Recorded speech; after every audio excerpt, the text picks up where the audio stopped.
Chapter 89. On the 13th of March, after 5 days of preparation, Lin Yi's cavalry unit and Zhao Sihu's infantry unit worked together to take out a mid-level bandit camp, seizing a large amount of resources and 216 gold. Ouyang Shua immediately spent 150 gold coins to change classes for the newly formed 2nd Cavalry Company and officially appointed Li Mingliang as the acting company leader of the 2nd Cavalry Company. After leaving the military camp, he rushed to the intermediate market and spent 20 gold coins to buy a blueprint of a gold ore refining workshop. He was going to hand it over to the construction division to start construction as soon as possible. The negotiations between the supplies division and the Mystic Bird tribe proceeded extremely smoothly. With his silver tongue, Tian Wenjing successfully persuaded Shi Xiong to give up the tribe's tradition. The 1,500 strong men of the tribe would become full-time miners in the Wolf Mountain mine. The price that Shanghai Town paid for this was to provide the Mystic Bird tribe with 100,000 units of food every month and guide them in growing vegetables. What Ouyang Shua did not know was that the reason why the negotiations were so smooth was directly related to the great shaman's tacit approval. Otherwise, with Shi Xiong's conservative personality, how could he be so easily convinced? The Wolf Mountain Mine's garrison team had also been formed. There were 2 platoons in total, each led by the tribe's 2 best hunters, Shi Bao and Shi Lang.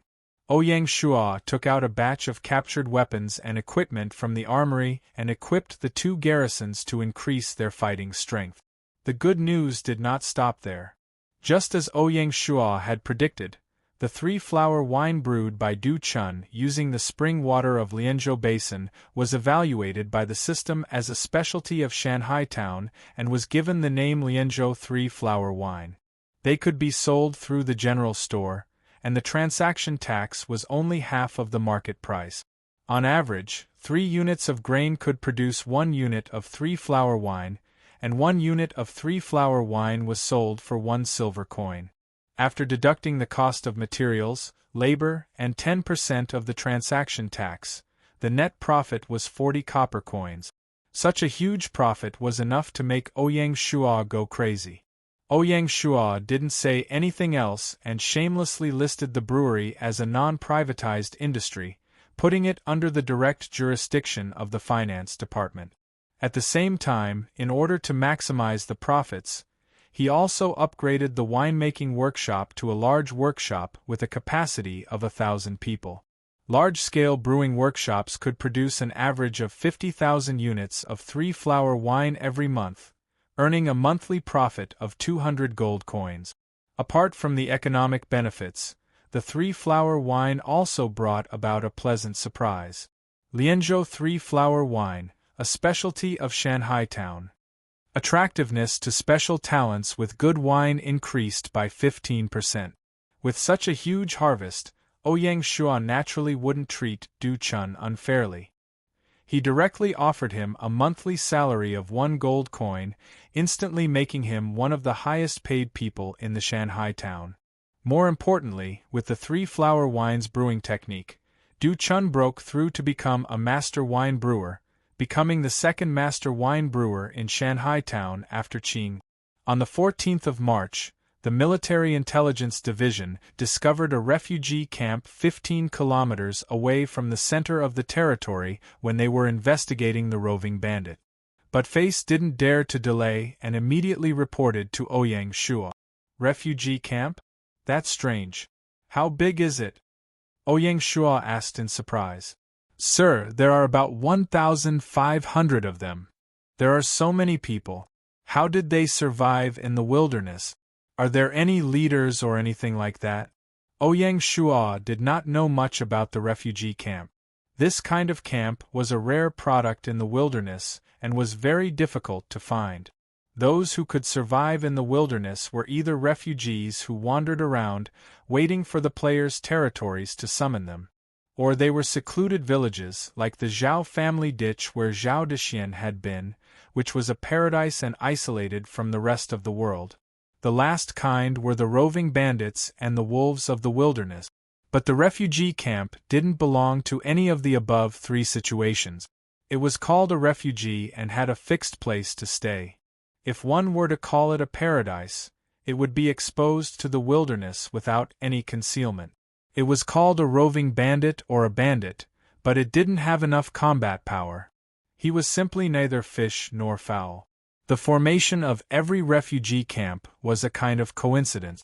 Either they were lucky enough to find a food storage point with enough supplies to support their lives, or there was a strong person who led these refugees and formed a force to protect them from being robbed by roving bandits or bandit.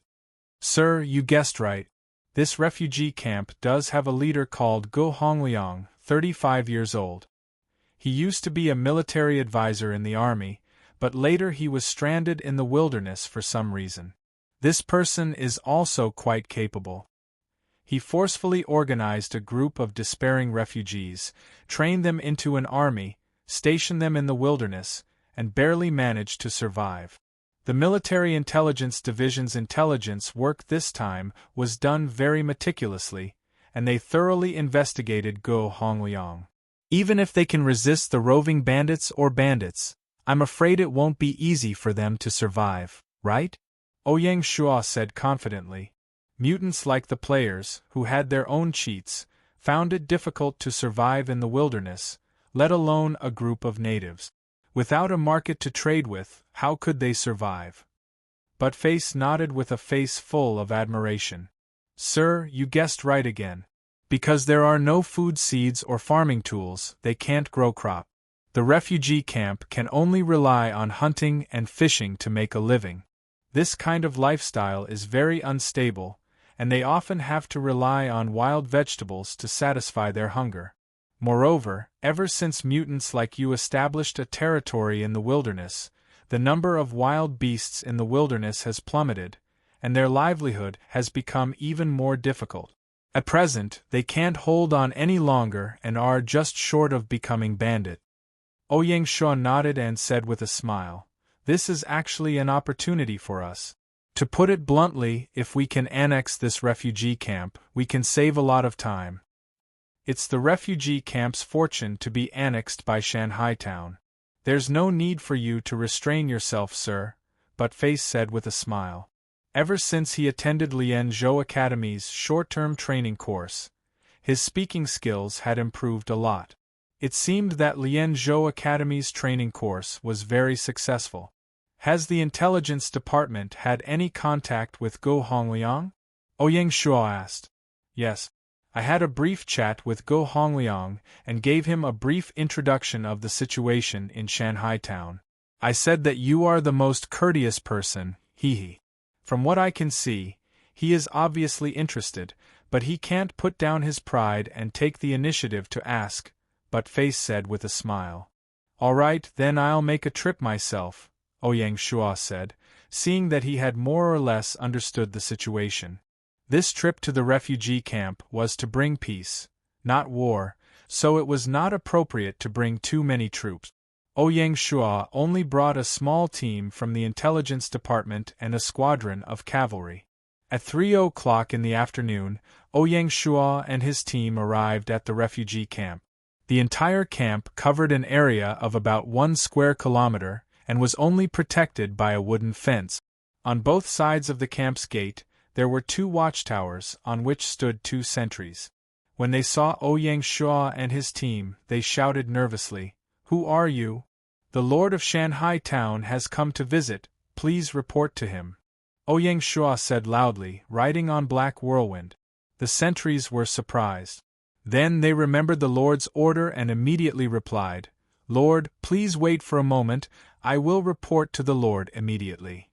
"Thank you." Ouyang Shua ordered everyone to dismount and wait at the gate.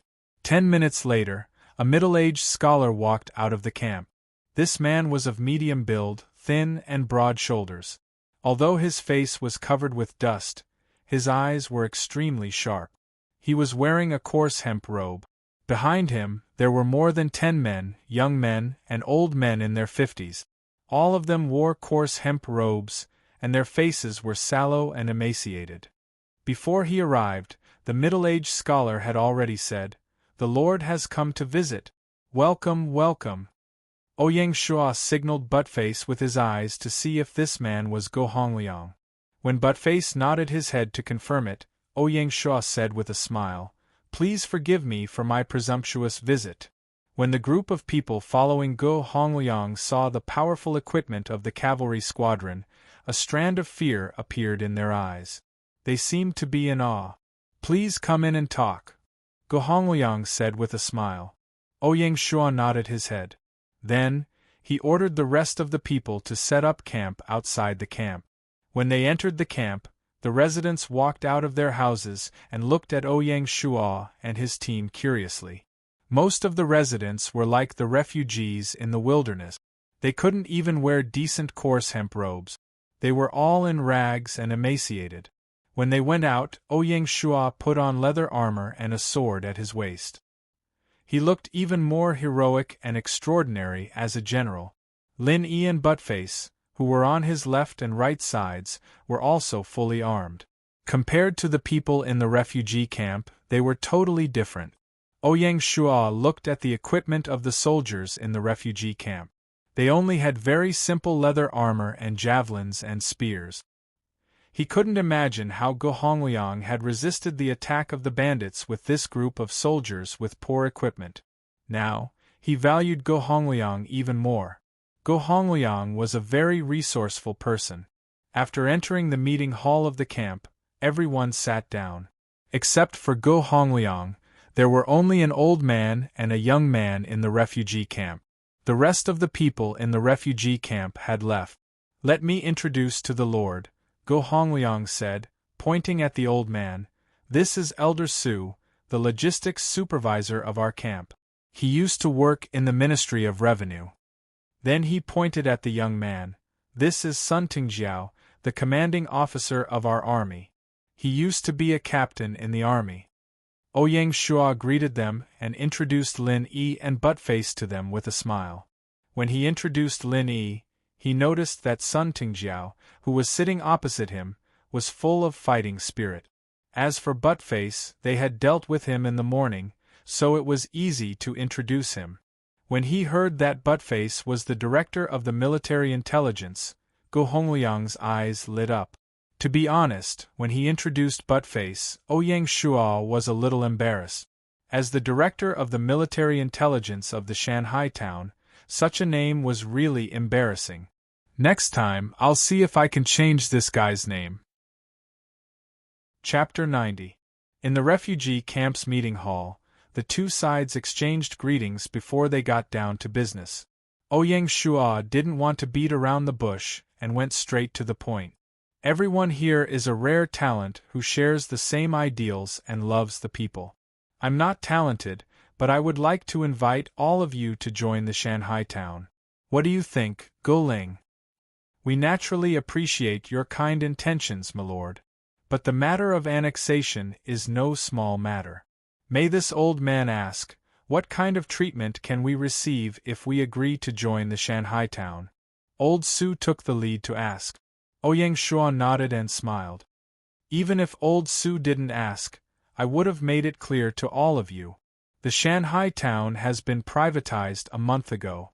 The territory had prepared a basic benefit for every resident who joined the territory. The basic welfare includes 100 units of grain, 20 units of meat, a piece of fur, a set of ordinary linen clothes, and 20 silver coins. It's enough to support the livelihood of the residents for 2 to 3 months.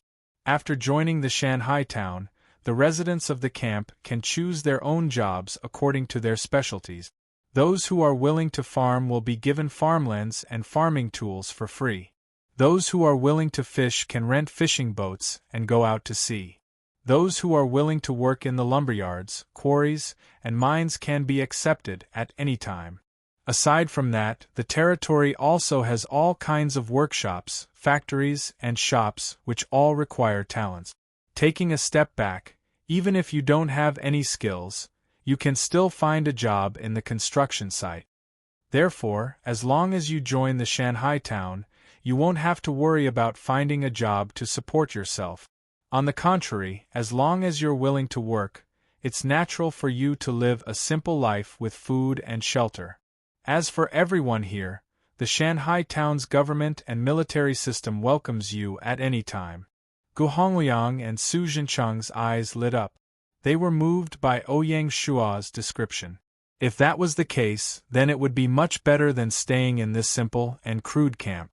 As a general, Sun Tingjiao wasn't moved and loudly said, "This general has something to ask." "Please speak, General," Ouyang Shua said with a smile. He had long noticed that Gu Hongliang would play the good cop, while Su Zhencheng and Sun Tingjiao would play the bad cop.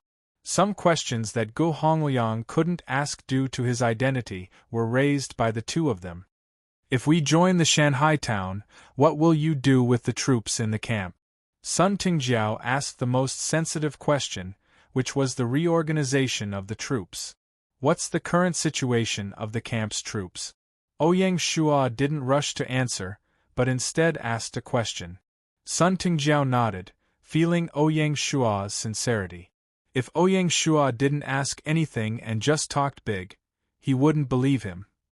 There are a total of 150 troops in the camp. Due to the lack of horses, they are mainly infantry. However, all of them are skilled in archery and horsemanship. As long as they are equipped with war horses, they are qualified cavalrymen. Sun Tingjiao was very confident in the troops he had trained. Lin Yi, who was sitting on the opposite side, curled his lips, evidently not believing him. Ouyang Shua nodded. "I naturally have faith in General's command. How about this? I'll give you a cavalry platoon, and the remaining 50 will be in reserve. When the time is right, they'll be transferred to active duty. How about that?" Reserve was just a euphemism from Ouyang Shua. Shanghai town didn't have a reserve system at all. Sun Tingjiao knew what Ouyang Shua was implying. He wanted the 150 troops to be organized into a platoon, and the rest would be eliminated. Taking into account the wounded and malnourished members in the army, 100 people were barely passable. Because of this, Sun Tingjiao didn't argue further. Ouyang Shua turned to Gu Hongliang after answering the two's questions, waiting for him to say something. Gu Hongliang, Elder Su, and Sun Tingjiao exchanged a look and said with a smile, "Sir, coming personally is enough to show your sincerity. We are struggling in the wilderness, and we can't even have enough food and clothing. It's our honor to receive your help. I, Gu, represent the 1,500 residents of the camp. Thank you for your help." "Good. With everyone's help, it's like adding wings to a tiger." Ouyang Shua laughed. After the two sides reached an agreement, Ouyang Shua took the opportunity to check the attributes of Gu Hongliang and the other two. Name: Gu Hongliang, Gold, Identity, Shanghai Town Resident, Profession, Tactician, Loyalty, 75 Commander, 35 Martial Power, 15 Intelligence, 55 Politics, 60 Specialties. Strategizing, increases troops' attack power by 5, Tactical Proficiency, increases troops' movement speed by 10, Remarks, born in a Jinsher family, smart, decisive, and loyal. As expected, Gu Hongliang was a typical tactician. Moreover, he was a military tactician, similar to a counselor in the army. Both of his specialties were very powerful, and they were very suitable for war. Name: Su Zhencheng, Silver. Identity: Shanghai Town Resident, Profession, Civil Official, High Scholar. Loyalty: 75 Commander, 15 Martial Power, 12 Intelligence, 40 Politics, 50 Specialties. Meticulous, increases territory's revenue by 5. Remarks, born in a high scholar family, rigorous, good character, and rich experience in managing the Ministry of Revenue. Su Zhencheng was undoubtedly a pleasant surprise. Not only was he a silver-level talent, but he also had rich experience in managing politics. He was a very rare political talent. Name: Sun Tingjiao, White. Identity: Shanghai Town Resident, Profession, Beginner. General. Loyalty: 75 Commander, 35 Martial Power, 35 Intelligence, 20 Politics, 20 Martial Arts. Military Spear Technique, 6 Styles. Equipment: exquisite long lance, remarks, born in the army, born with great strength, good at using long lances. Sun Tingjiao was obviously not simple. The long lance was the strongest weapon in the cold weapon era, and it was extremely difficult to master. To master it, one had to practice from a young age. Go Hongliang and the other two were talents that Shanghai town urgently needed. Ouyang Shuo was very satisfied with them. The relocation of the refugee camp was not a small matter, and it required a lot of preparation. Go Hongliang was naturally the one to worry about it. It was getting late, and Ouyang Shuo did not stay in the refugee camp. He left Buttface behind to coordinate, and led the cavalry team back to Shanghai town. Shanghai town had to make early preparations for the addition of 1,500 people at once. Fortunately, the current Shanghai town was no longer the Shanghai village of the past. They had sufficient resources, and they could quickly build residences for these people.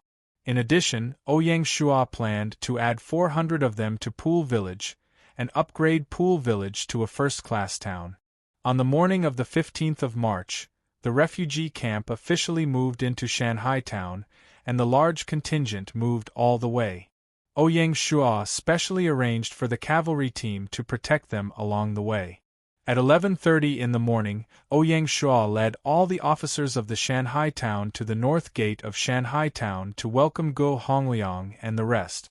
All the auxiliary facilities of the city wall had been completed. As the main gate of Shanghai town, there was a city tower made of green bricks right above the north gate, and it looked majestic.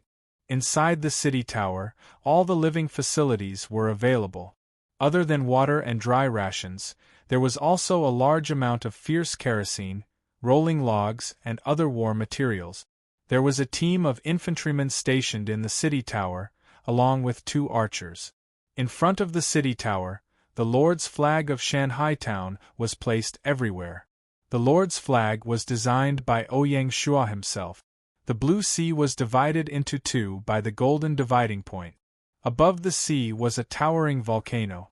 The scorching sun was spurting out, and a giant golden dragon was spiraling up the volcano, looking noble and fierce.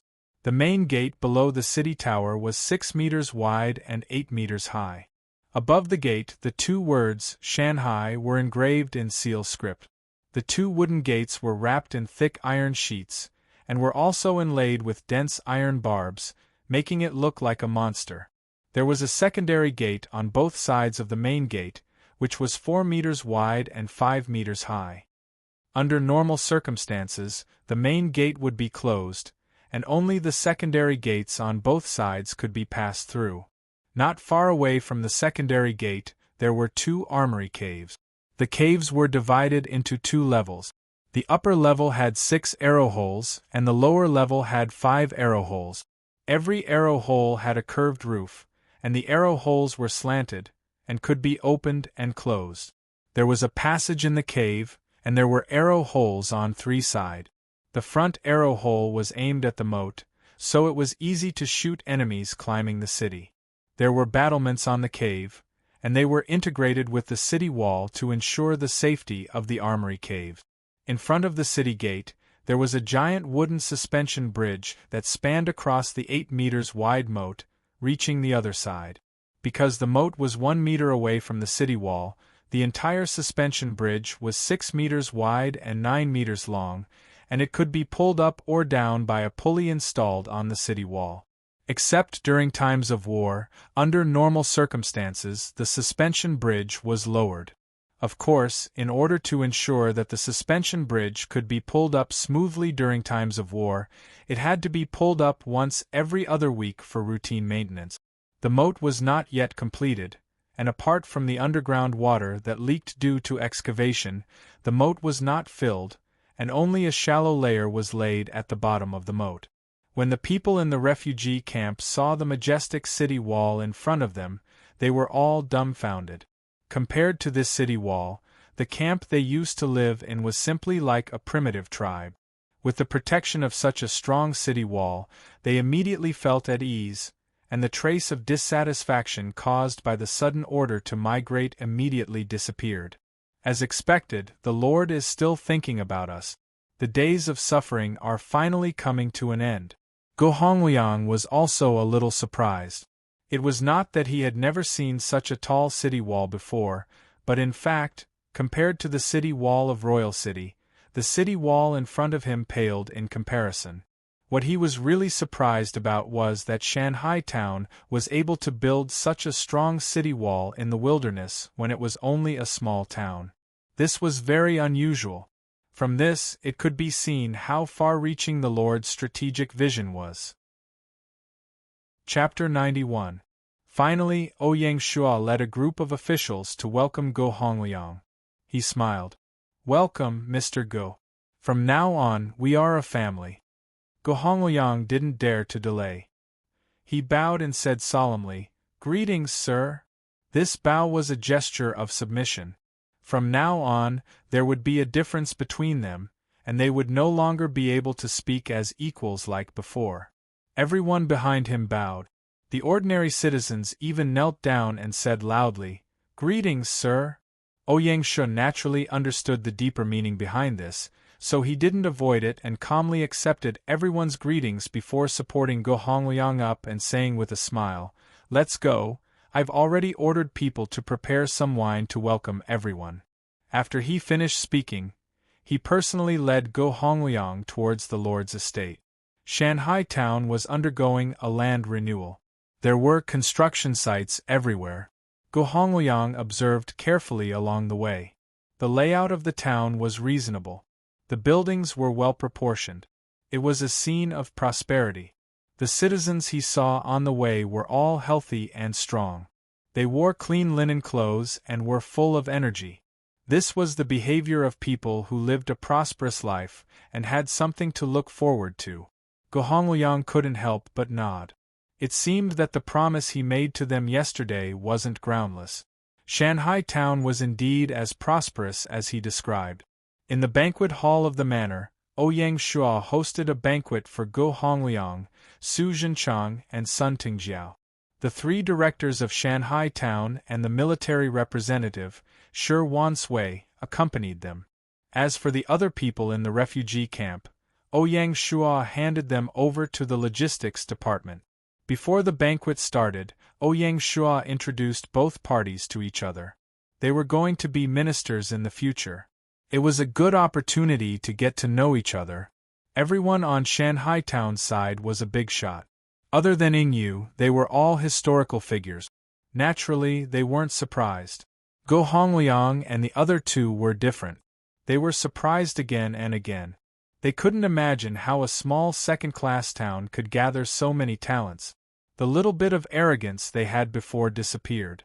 They couldn't be arrogant anymore.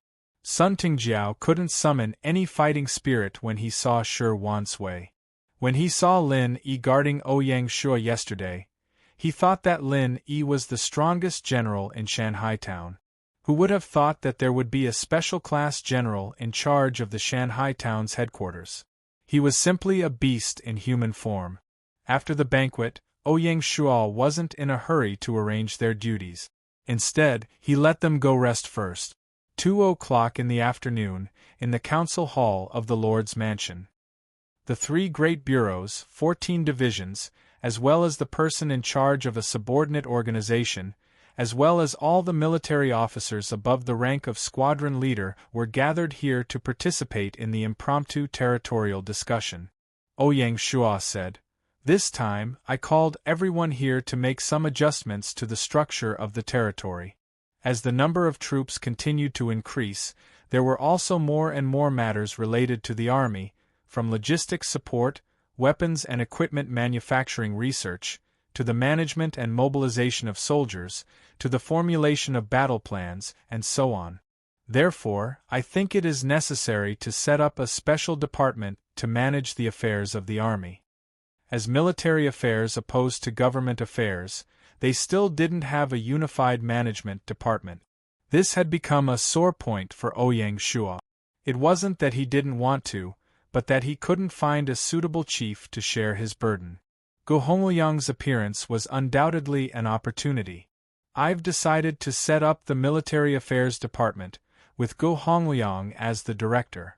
The Military Intelligence Department and the Armor Department will be under the jurisdiction of the Military Affairs Department. In addition, the Combat Readiness Department under the Supplies Department will be separated and placed under the jurisdiction of the Military Affairs Department. The Census Department will be separated from the management of military records, and the files of soldiers will be transferred to the Military Affairs Department for management. The establishment of the Military Affairs Department involved changes in the Administrative Department and the Supplies Department. It was precisely because of this that he had called the personnel of the three great bureaus here to discuss the matter. From now on, the Shanghai town would become the four great bureaus, and Go Hongliang would become one of the four giants of the Shanghai town. Go Hongliang stood up excitedly and said loudly, "Thank you for your trust, sir. I will definitely not let you down." For a newcomer like him to be entrusted with such an important task, it was indeed a sign of trust. No wonder he was so excited.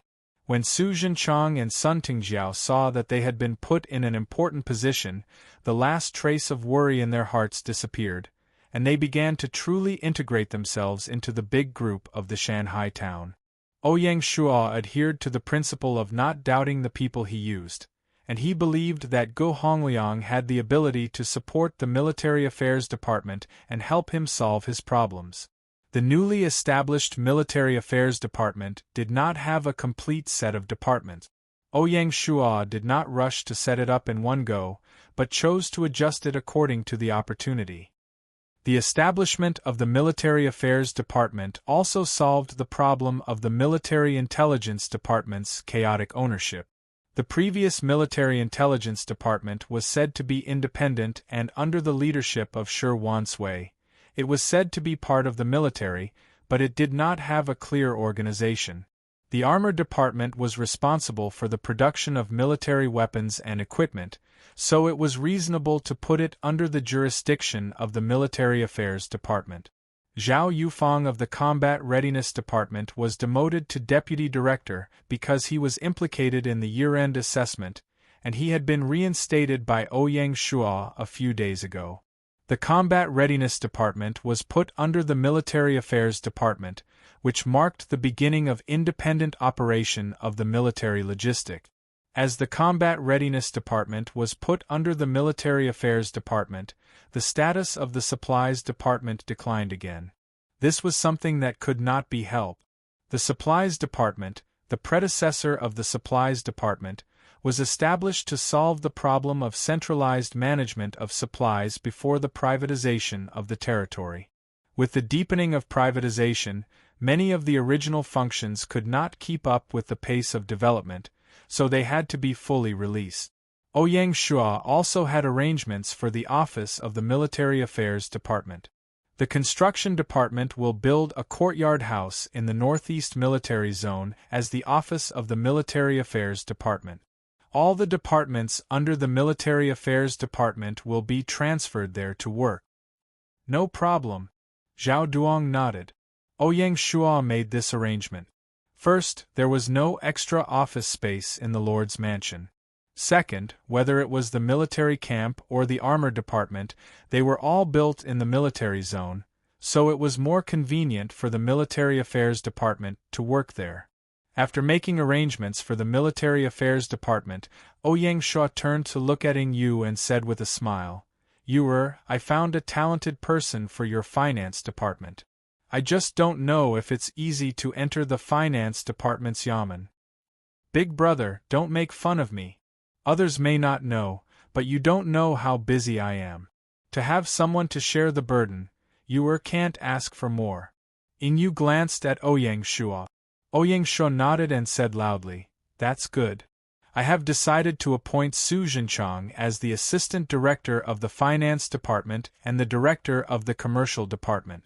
At the same time, Cui Yingyu will be relieved of her duties as the Director of the Commercial Department."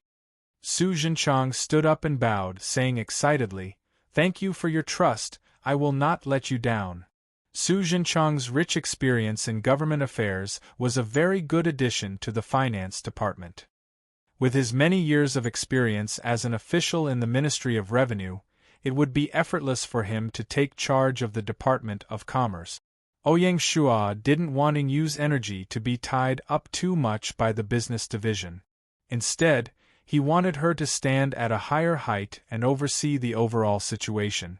After adjusting the structure of the territory, Ouyang Shua asked the generals to stay behind and held a separate military conference. Other than the platoon leader of Shanghai Town's headquarters, Zhang Dainiu from Pool Village's garrison was also present. Even Pei Donglai, who was training far away in North Sea Town, rushed back with Zhou Feng and Yu Fang, the two squadron leaders. Yu Fang used to be an elite among the pirates. Pei Donglai recommended him and promoted him to be the captain of the 2nd Squadron of the Navy. Mr. Gu is not only the head of the Military Affairs Division, but also the military's combat staff officer. The spring offensive plan is very important. Mr. Gu will be in charge of the overall deployment and command. Mr. Ji's orders are my orders. All of you must carry them out to the letter. No slacking is allowed. Ouyang Shua went straight to the point. Yes, sir. Ouyang Shua's prestige in the military was unquestionable. These generals were all promoted by him. The generals might have doubts in their hearts, but they still carried out Ouyang Shua's orders. Military combat command was not Ouyang Shua's forte. As a modern person, it was very difficult for him to have access to such knowledge, especially in the era of cold weapons. He could only understand bits and pieces of it from books and movies. He was still at the stage of learning and exploring. Therefore, he fully delegated power to the more professional Go Hongliang to lead the spring offensive. Then, Ouyang Shua introduced Sun Tingjiao to the generals. He would be in charge of selecting 100 people from the refugee camp to form the 3rd Squadron of the cavalry. How's the military's training? Ouyang Shua asked. Everything is going smoothly, sir. The mixed battalion is now undergoing the coordination training of the infantry and cavalry. I believe that they will be able to complete the run-in soon. The mountain barbarians have also adapted to military life and are getting along well with the other soldiers. Shi Wansui replied. Very good. Also, don't forget about the newly formed 3rd Squadron of the cavalry. Help them to integrate into the military camp as soon as possible and adapt to the military discipline. Understood. What about the garrison squadron of the Pool Village? Zhang Dainiu stepped out and said loudly, Don't worry, sir. Ever since the previous mistake, the brothers have become courageous after knowing the shame. They have trained very hard and are determined to redeem their reputation with battle achievements. I can guarantee that the current garrison platoon is definitely not inferior to any infantry platoon. Ouyang Shua nodded and turned to look at Pei Donglai. He asked, How's the situation with the Navy? Pei Donglai immediately stood up and replied, Sir, after half a month of training, the 2 squadrons of the Navy have been fully formed and are ready for battle. Ouyang Shua was relieved. He smiled and said, Very good. Since that's the case, the spring offensive has to be carried out quickly. Division Chief Go. Yes. I'll have to trouble you to use these 2 days to familiarize yourself with the various troops in the territory as soon as possible. Then, draw up a detailed battle plan according to the information obtained by the Military Intelligence Division, Ouyang Shua instructed. Don't worry, sir. I have some understanding of the distribution of the bandits in the surrounding areas. I guarantee that I will complete the mission, Go Hongliang said confidently. All right, then I'll wait for your good news, Ouyang Shua said in the end. Chapter 92. On the 17th of March, Di Chen appeared again. System announcement. Congratulations to player Di Chen for becoming the first lord of a level 3 town in the China region. The reward is 1,100 merit points. System announcement. Congratulations to player Di Chen for becoming the first lord of a level 3 town in the China region. The reward is 1,100 merit points. System announcement. Congratulations to player Di Chen for becoming the first lord of a level 3 town in the China region. The reward is 1,100 merit points. Handan Town only used half a month to advance from level 2 to level 3. It finally took the lead in the China region and broke Shanghai Town's long-standing lead. The outside world was in an uproar. Gradually, doubts about Ouyang Shua started to increase. Some people thought that the 6 lords of Handan had a strong foundation and that Ouyang Shua was just lucky to temporarily take the lead. Now that Di Chen was in power, Shanghai Town could not hold on anymore. This kind of argument seemed to be very popular. The forum was full of posts praising Shanghai Town. Some rejoiced in his misfortune, some sighed in pity, but most of them just wanted to join in on the fun. First comment: the legend of Shanghai Town is broken. China region's Di Chen is king. Second comment: the dark horse is completely whitewashed. Shanghai Town is no more. Third comment: starting from Shangzhongyong, the rise and fall of Shanghai Town. Fourth comment: meteor fall, a tribute to Shanghai Town's past glory. Fifth comment: 2 heroes fight, Di Chen surpasses. Sixth comment: facts prove that the Lord is a mode that only the rich can play. The commoners are defeated. Seventh comment: who will be the next dark horse? Let's wait and see. Eighth comment: the 6 lords of Handan have proven themselves again. There's hope for them to reconcile? Even the members of Handan Alliance were unwilling to be left out. War wolves and military kill ripper stood up to cheer for Di Chen, belittling Shanghai Town to boost the reputation of Handan Alliance. Of course, Ouyang Shua did not lack supporters. A large number of players saw him as a role model for the commoners. They used him as a role model to fight against the invasion of the rich players. Siege Lion, Dragon Seeking Point, and other lords stood up to cheer for Shanghai Town. 1. Supporting Shanghai Town, I can't stand those clowns who act arrogantly after taking the lead. Second comment: you can do it without clothes, we will always support you. Third comment: as long as the flag does not fall, our faith will not be extinguished, and Shanghai Town will hold on. Fourth comment: you are our pride, get rid of Di Chen. Fifth comment: continue to support Shanghai Town, support he. The supporters of both sides started a war of words on the forum. It was very lively. At this moment, Di Chen suddenly shouted on the national channel, "How can you say you have no clothes? Just SOSO. Originally, Ouyang Shua didn't care much about the war of words on the forum. Handan Town's quick upgrade was within his expectations. Seeing that he still had so many supporters, he felt very gratified. But this time, Di Chen was too arrogant. He couldn't tolerate it at all. In the face of Di Chen's provocation, Ouyang Shua didn't choose to avoid it. He sneered, "I'll let you jump around for a few days." This time, he had completely labeled Di Chen as an enemy. There was no room for reconciliation. Towards Di Chen, Ouyang Shua increasingly looked down on him. He didn't expect that this person would be so eager for quick success. If a large number of players were to enter the territory, it would definitely affect the balance of the various industries in the territory. Di Chen might be jumping around now, but in the future, he would suffer the consequences. Perhaps it wouldn't be long before he couldn't even keep his position as the leader of the 6 hegemons of Handan City, let alone be on par with Ouyang Shua. Therefore, after shouting on the national channel, Ouyang Shua remained completely silent. He didn't care about the discussions of the outside world and focused on preparing for the spring offensive. Ouyang Shua didn't care about it, but that didn't mean that others didn't care. The shouting of the two parties further escalated the situation. All the forces were discussing countermeasures. In the meeting hall of Lingxi Town, the 4 beauties, green, red, purple, and white, gathered again.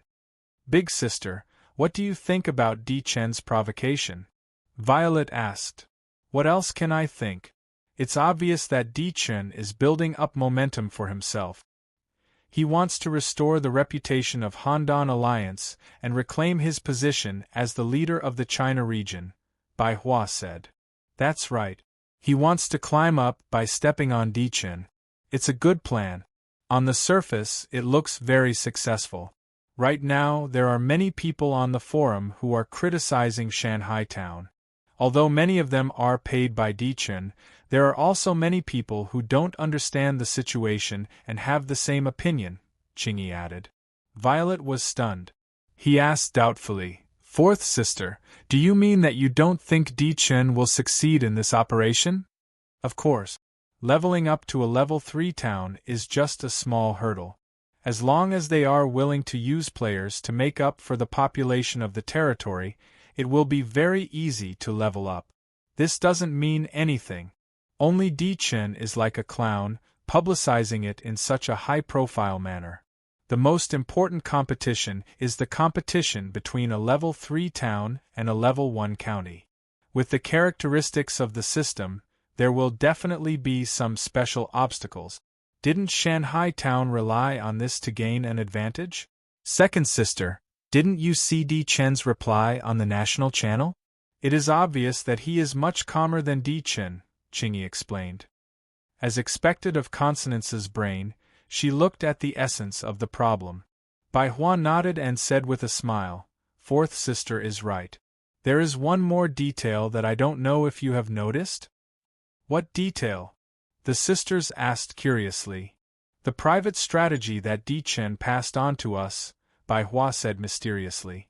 Qingyi frowned and said in surprise, "Big sister, you mean?" "That's right." Bai Hua nodded. Don't talk in riddles. What detail is it?" Hong Ying, who was the most reluctant to use his brain, muttered.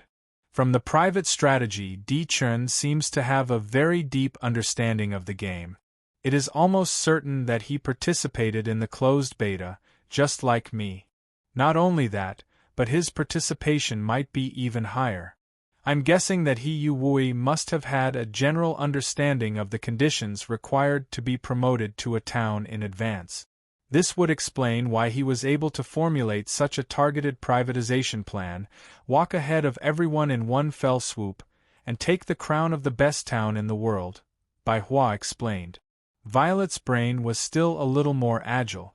At this time, she had already reacted and said with uncertainty, "Big sister, what you mean is that Di Chen probably already knew the requirements to be promoted to a level 1 town.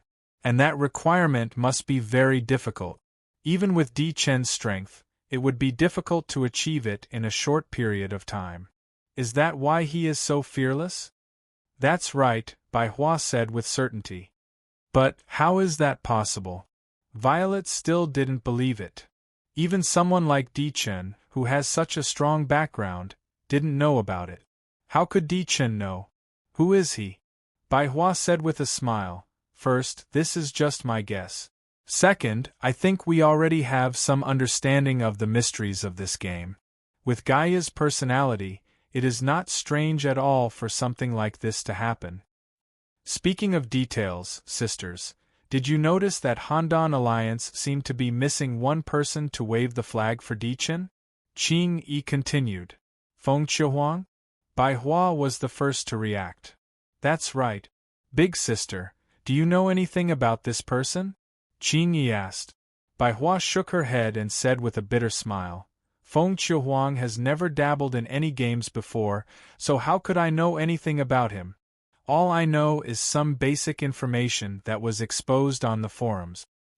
"I have some guesses," Qing Yi said with a smile. "Oh? Quickly tell us about it." Bai Hua was looking forward to learning more about his youngest sister. Qing Yi nodded and said, "The power that Feng Qiuhuang represents is a united force. No one in the alliance is strong enough to go against Di Chen and the others. That's why they group together. This kind of temporary group is a test of the leader's ability to coordinate. For Feng Qiuhuang to be able to stand out, it shows his ability.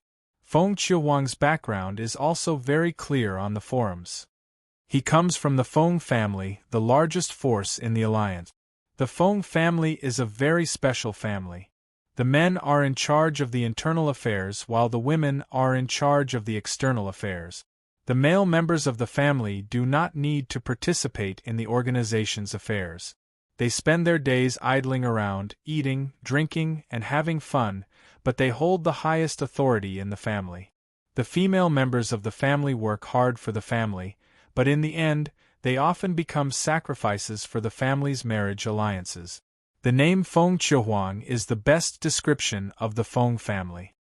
I boldly speculate that as the most outstanding female member of the Feng family in the past 100 years, Feng Chihuang must be unwilling to become the next puppet and sacrifice of the family.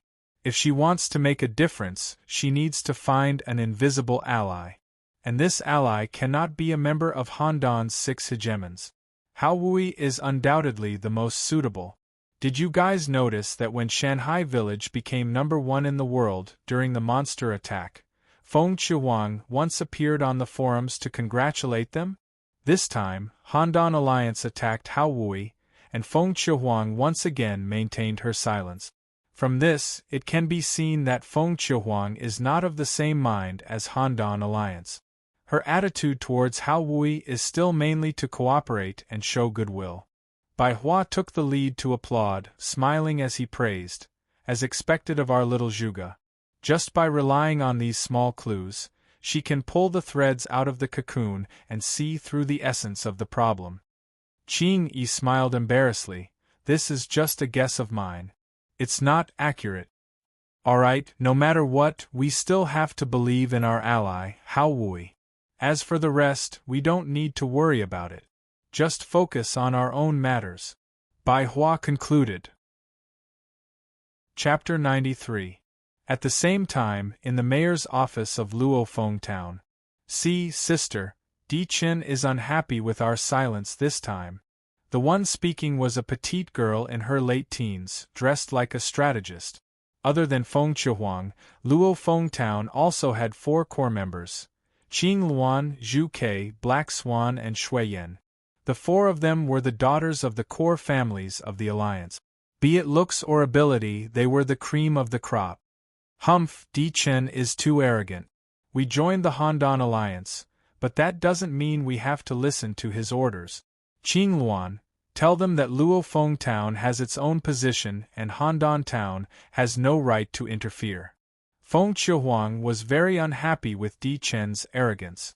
Her beautiful face showed a hint of anger and she frowned. Understood. But why are you so protective of that Hao Wui? Is he really that powerful? Qing Luan asked curiously. You don't understand. Feng Chihuang mumbled to herself, her face full of worry. Qing Luan thought for a while and left the office quietly, giving Feng Chihuang some privacy. On the 18th of March, Shanghai Town's spring offensive officially started. The first to suffer were the 2 mid-level bandit camps in Shanghai Town. Under Guo Hongliang's command, the 3 cavalry platoons and the 3 infantry platoons in the main camp crushed them one by one with the momentum of MT Tai. They obtained 387 gold coins and a large amount of equipment. They also captured 62 bandits and 241 non-combatants. On the same day, news came from Pool Town. Under Zhang Dania's leadership, the garrison company successfully destroyed a low-level bandit camp. Ouyang Shua did not take any of the spoils of war. He left everything to Pool Town to distribute. On the 20th of March, the troops rested for a day before launching another attack. This time, it was the only high-level bandit camp in Shanghai Town. To ensure that nothing goes wrong, Guo Hongliang mobilized the garrison company from Pool Town to participate in the operation. Facing the strong defenses of the bandit camp, Guo Hongliang first arranged for the infantry company to provoke them. When the enemy's main force rushed out of the camp, the cavalry company suddenly attacked from behind and defeated them in one fell swoop. The battle was fruitful. They obtained a total of 825 gold coins and a large amount of weapons and equipment. They captured 232 bandits and 375 non-combatants.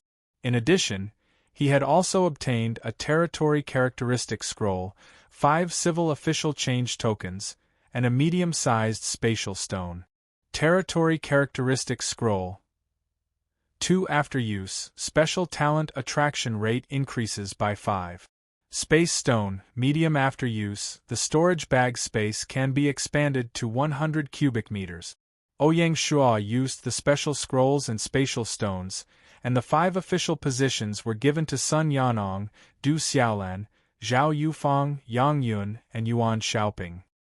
In this way, other than the Military Intelligence Division, the Armor Division, and the Public Order Division, all the other division chiefs became civil officials, further improving the administrative efficiency of Shanghai town. The head of the Military Intelligence Department, Dog San, had already been promoted to a junior general. The head of the armor workshop, Wang Zhuan, had to retain his profession as a senior blacksmith. The head of the Public Order Department, Li Tai, had long been promoted to a yamen runner. Apart from Buttface, Zhang Dainiu and Li Mingliang had also been promoted to junior generals after these battles. Liao Kai, Shi Hu, Wang Feng, and the others had all reached rank 8 elite soldiers, and were only a step away from becoming beginner generals. The squad leaders who performed outstandingly in the battle were also promoted to squad leaders, becoming the best candidates for the position of squadron leader. Among them, a squad leader named Zhao Yin had the most outstanding performance. He was promoted to rank 8 elite soldier, and was appointed by Ouyang Shuo as the second squad leader of the 1st Infantry Squadron. The biggest surprise came from Lin Yi. This young general had participated in many battles since the founding of Shanghai Village, and had finally broken through and become an intermediate general. Name: Lin Yi Gold. Identity: Squadron Leader of the 1st Cavalry Squadron. Profession: Intermediate General. Loyalty: 90 Commander, 40 Strength, 50 Intelligence, 25 Politics, 20 Martial Arts. Lin Family Ancestral Spear Technique, total of 12 styles. Equipment: Fine Iron Spear, Ringed Blade, High-Quality Warhorse. Remarks: Studied the art of war since young, and practiced spear technique. However, his temperament was unruly, and he was unrestrained. On the 22nd of March, Shanghai Village launched an all-out attack on the last large water bandits in their territory. There were 3 cavalry squadrons and 3 infantry squadrons. In addition, there were 2 navy squadrons and Pool Town Garrison Squadron. There were a total of 900 regular soldiers. Under Guo Hongliang's command, they advanced on land and water. The navy launched a feint attack on the river, and when the water bandits' warships moved out, they used a diversion tactic. The infantry squadrons and cavalry squadrons broke through the main gate of the water bandits, and took control of the water bandit. Seeing that their base was occupied, and that there was a navy blocking their way on the river, the water bandits had no choice but to surrender. In this battle, because of the proper use of tactics, they took down the water stockade without much effort.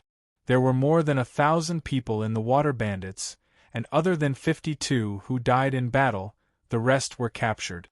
They obtained a total of 954 gold coins, a large amount of resources, 3 intermediate warships, and 4 special items.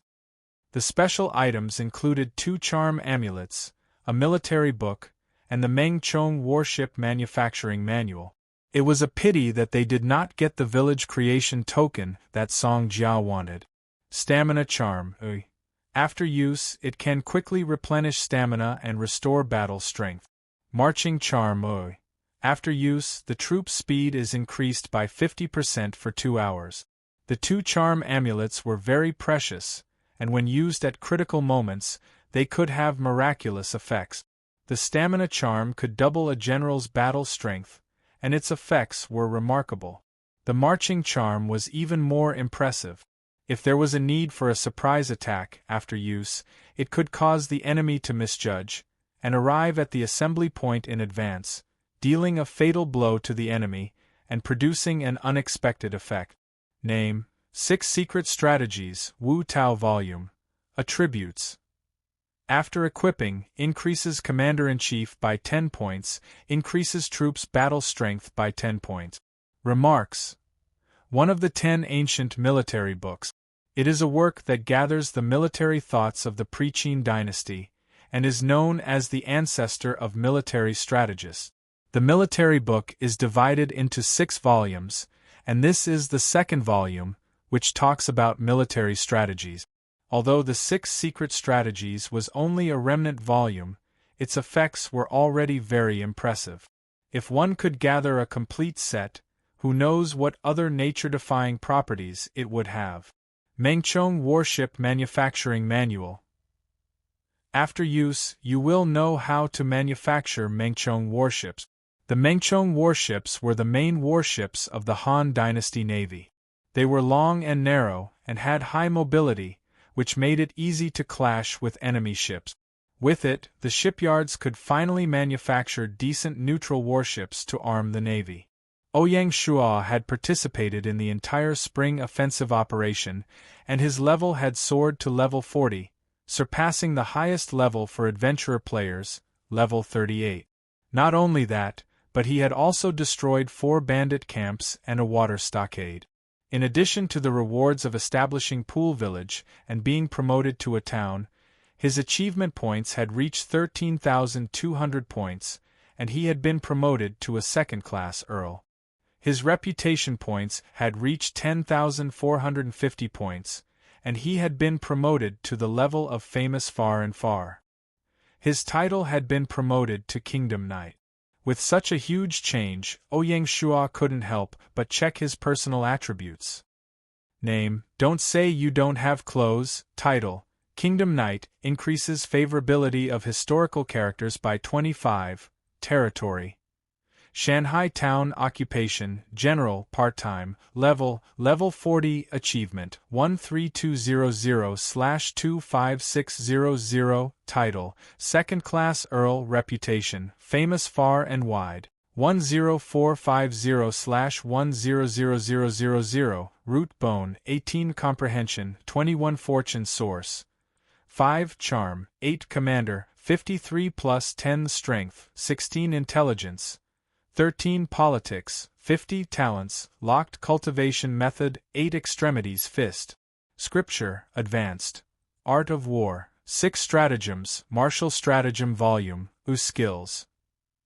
Advanced Collection Technique, Beginner Shipbuilding Technique, Intermediate Diplomacy Technique, Advanced Detection Technique, Advanced Weapon Mastery, Basic Horsemanship Technique, Basic Marksmanship Technique, Basic Archery Technique. Mount, Black Whirlwind Gold. Equipment, Ring of Courage, Black Iron. High Quality Composite Bow Gold. High Quality Fine Iron Sword Gold. High Quality Fine Iron Spear Gold. Bull Protection, Dark Gold. Barbaric Bracers, Silver. Barbaric Boots, Silver. Barbaric Belt, Silver. Barbaric Bracers, Silver. Special Items: Bloodthirst Talisman, Stamina Talisman, Military Talisman. Since he had decided to lean towards the generals in the future, his combat points naturally couldn't be too low. Therefore, when his politics was raised to 50 points, Ouyang Shua changed the allocation of his free attribute points to 1 commander point and 1 strength point. In any case, 50 politics was enough. After all, he had so many civil officials to help him deal with government affairs. As for the talents column, if he wanted to unlock it, it really depended on luck. Some players successfully unlocked their talents when they were level 10, while others didn't even unlock it when they were level 50 or 60. Players like Ouyang Shua, who had reached level 40 and still hadn't unlocked it, were already very rare. The main reason was that he had relied more on external help to increase his level. He had participated in too few bloody battles. It was often when he was in a life-or-death situation that it was the easiest to unlock his talents. After a long period of practice, Ouyang Shua's 8 Extremities Fist had finally leveled up and reached the advanced level.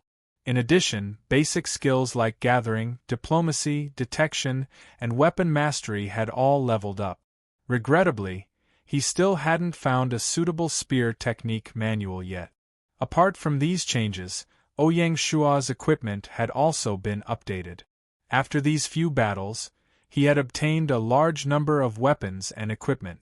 He took the opportunity to change all his bows and swords to gold grade. As for dark gold grade weapons, they were still considered rare items and weren't that easy to obtain. The operation to eliminate the water bandits had gone so smoothly. Naturally, there were pros and cons. Because there hadn't been any direct confrontation, the elite soldiers who were rank 8 and ready to advance to rank 9 missed the opportunity to advance. If they wanted to advance to beginner general, they would have to continue to delay. Chapter 94. 5 days of crazy spring offensive operations brought Shanghai town a lot of rewards. First was the population. A total of 1,967 people were added, of which 868 were combatants and 1,099 were non-combatants. It had long surpassed the town's population limit of 5,000. Ouyang Shua had to send some of the captives to Beihai town and Pool town. Out of the 868 combatants, 18 were executed for their heinous crimes, 600 were integrated into the army, and the remaining 250 were sent to the mines for a year. The Navy was divided into 3 companies from the captives and officially formed the Navy camp, with the Intermediate General Pei Dong as the battalion commander. The first company's captain was Zhou Feng, the second company's captain was Yu Fang, and the third company's captain was Li Hai. The remaining 2 company captains were not appointed yet. Li Hai was a beginner general, and was the most outstanding one among the pirates. Plus, the residents had a good impression of him, so Ouyang Shua promoted him to company captain.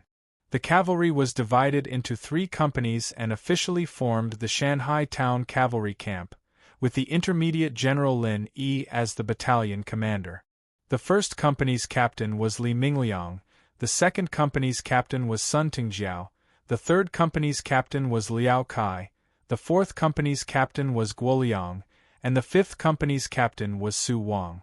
Su Wang was a junior general as well, and he was an elite figure in the large bandit camp. He had an upright character and was untainted by mud. After Ouyang Shua understood the situation, he decisively promoted Su Wang to be a platoon leader. As for the infantry, Ouyang Shua didn't plan to expand yet. According to his plan, he still hoped to absorb quality soldiers from the mountain barbarian tribes. To make it easier to command, he gave the infantry a battalion, with Shi Wansui as the battalion commander. There were only the original 3 companies for now. The other big reward was naturally the funds. The cash they got, plus the money from selling the blueprints, amounted to 2,550 gold.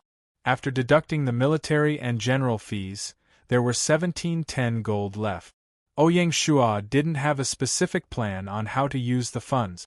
The most important thing now was to upgrade the territory to a 3rd-level town.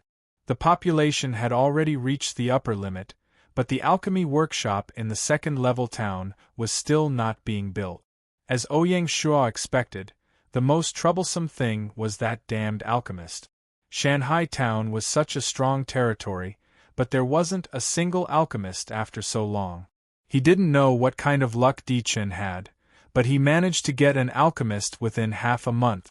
In the end, it was Fan Zhongyan who reminded him and said, "Your Highness, if I remember correctly, the talent recruitment center in the territory can randomly recruit a special talent every month. My lord hasn't used the quota for March yet, right? Why don't you give it a try?" Ouyang Shua nodded, but he didn't have much hope. He bitterly smiled and said, "How could there be such a coincidence in this world? We just happened to be able to recruit an alchemist that we urgently need. How would we know if we don't try?" Fan Zhongyan insisted. "All right, then I'll make a trip." Ouyang Shua finally compromised. This was the 2nd time Ouyang Shua had entered the recruitment hall. Last time, the recruitment hall had offered him 2 talents, Fan Zhongyan and Du Chun. He wondered if they could help the Shanghai town this time. System notice. Congratulations to player who has no clothes for opening the recruitment hall. You only have one chance to recruit a special talent. Do you want to recruit? Recruitment. System notice. Congratulations to player who has no clothes for successfully recruiting a special talent, an advanced alchemist. 10 gold coins automatically deducted. A ray of white light flashed, and a 30-year-old European walked out from the teleportation array. He bowed towards Ouyang Shua in a Western medieval noble etiquette, saying warmly, "Magnus pays his respects to your lordship. Ha, the heavens really blessed me. I really managed to recruit an alchemist." Ouyang Shua was indescribably surprised. He smiled and said, "Mr. Magnus, welcome to the Shanghai town." What happened next was simple. With the full effort of the construction division, the alchemy workshop was built in just one day. The advanced alchemist Magnus from the west, Magnus, had officially moved in. In this way, the last obstacle to the level 3 town had been completely swept away. 24th March, 9 in the morning, Shanghai town's conference hall. Ouyang Shua muttered in his heart for the territory to level up. With a swoosh, a white light flashed, and a golden stone tablet slowly rose from the ground in the middle of the conference hall. He pressed his right hand on the front of the stone tablet, and the system notification rang out. System notice. Testing the level-up requirements for the Shanghai town. Requirement 1. The population has reached the population limit of 5,000 people. Requirements met. Requirement 2. All the basic structures have been completed. Requirements met. Requirement 3. The Lord must be at least a first-rank Viscount. Requirements met. System notice. Congratulations to player who says that has clothes for establishing Shanghai town. All the level-up requirements have been met. Do you want to level up? Level up. On the stone tablet, a golden light shot up into the sky and exploded in the air, turning into a golden halo that spread in all directions. The halo continued to extend to the new edge of the territory before disappearing again. System announcement.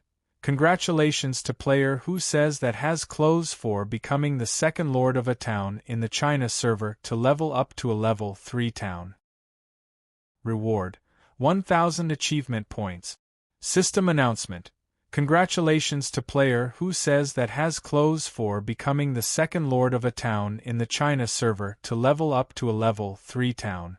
Reward. 1,000 achievement points. System announcement.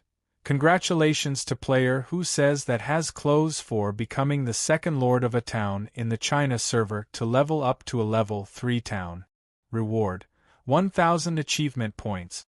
It had been a week since Di Chen's Handan town had leveled up to a level 3 town. Shanghai town had just leveled up. No matter what, it had at least dealt a blow to the suspicions from before.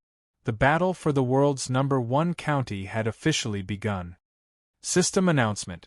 Congratulations to player who says that has clothes for becoming a level 3 town. Town Lord's Mansion has automatically leveled up. 3 level 3 basic buildings have been randomly selected. Player may choose one of them. System announcement. 3 buildings have been randomly selected. They are an inn, a pawn shop, and an accessory shop.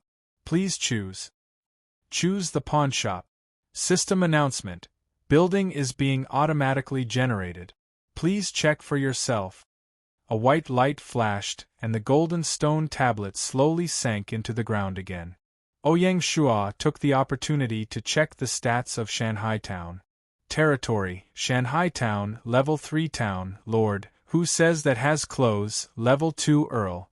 Title, world's #1 town, increases territory popularity by 20, popular support, 92 public security, 91 territory population, 5,000/10,000 refugee spawn rate, 50, 1 plus 50 equals 75 refugees per day territory area, 1,000 square kilometers, territory characteristics. Refugee attraction rate increased by 50, special talent attraction rate increased by 25, crop production rate increased by 50, production. Type residence skill proficiency increased by 25, Army soldier level increased by 20, territory talent breakthrough success rate increased by 10.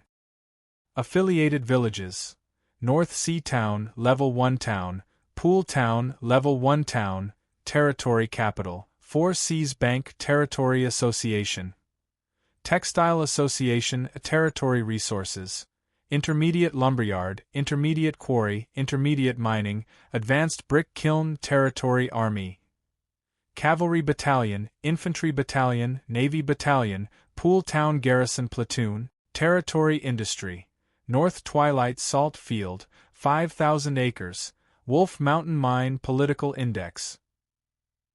50 out of 100 determines administrative efficiency, relates to popular support, economic index. 45 out of 100 determines trade prosperity, relates to tax revenue, culture index. 40 out of 100 determines education, relates to the quality of residence, military index.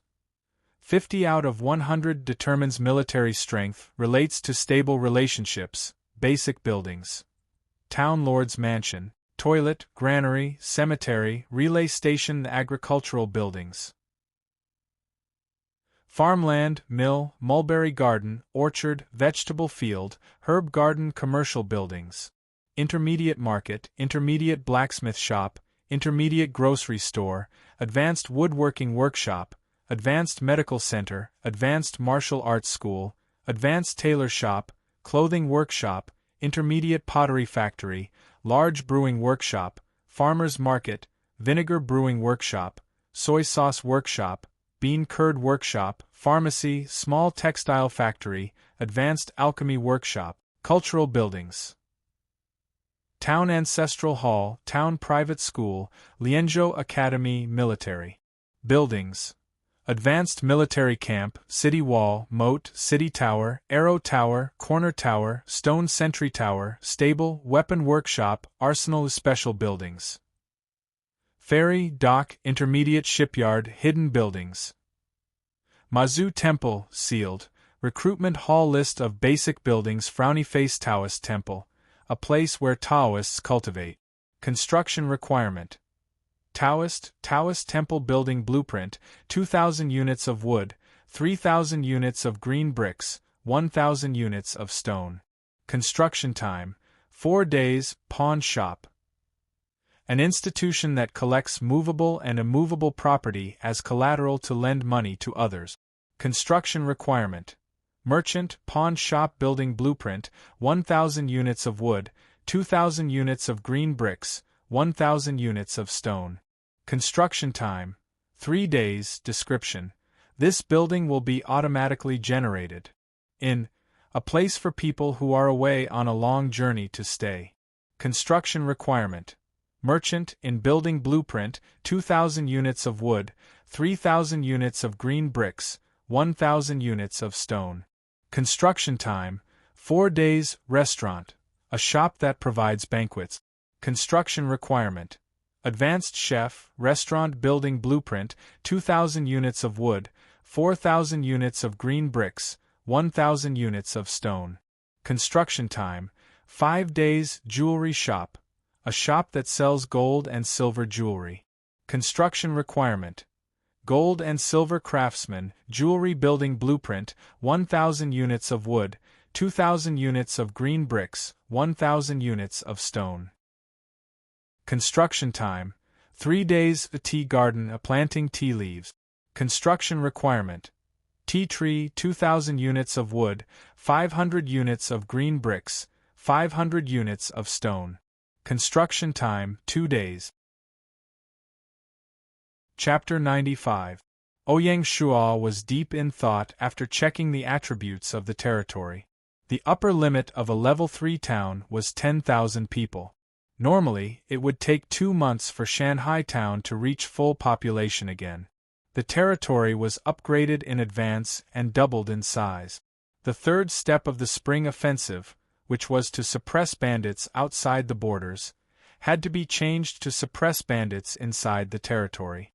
Fortunately, the information collected by the Military Intelligence Department could still be used. In terms of territory index, the cultural index was still the weakest link.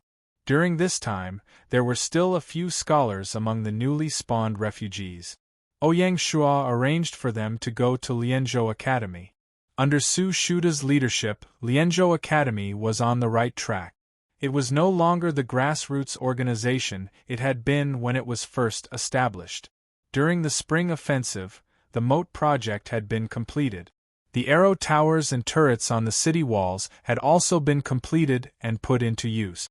The initial construction of Shanghai Town's military defense system had been completed. The basic building materials of the Level 3 town had been automatically updated to mainly green bricks, supplemented by wood and stone. Of course, as an ancient building, wood was still an important component. The carved railings and painted rafters were all inseparable from it.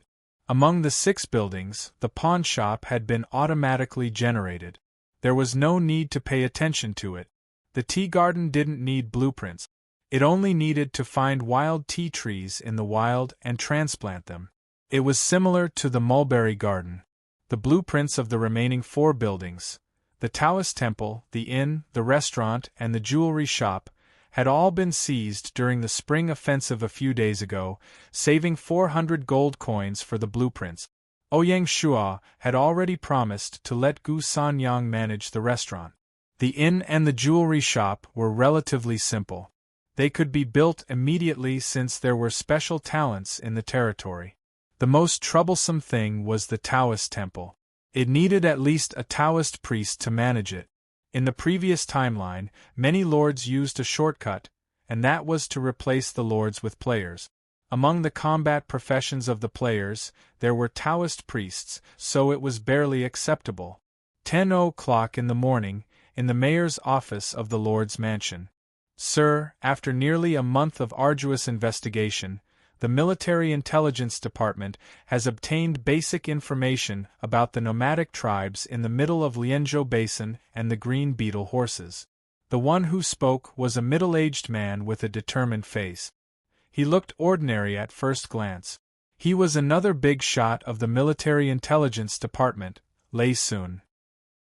After the expansion of the Military Intelligence Department, apart from the 10 internal affairs personnel, the remaining 40 people were divided into the 1st and 2nd military intelligence teams.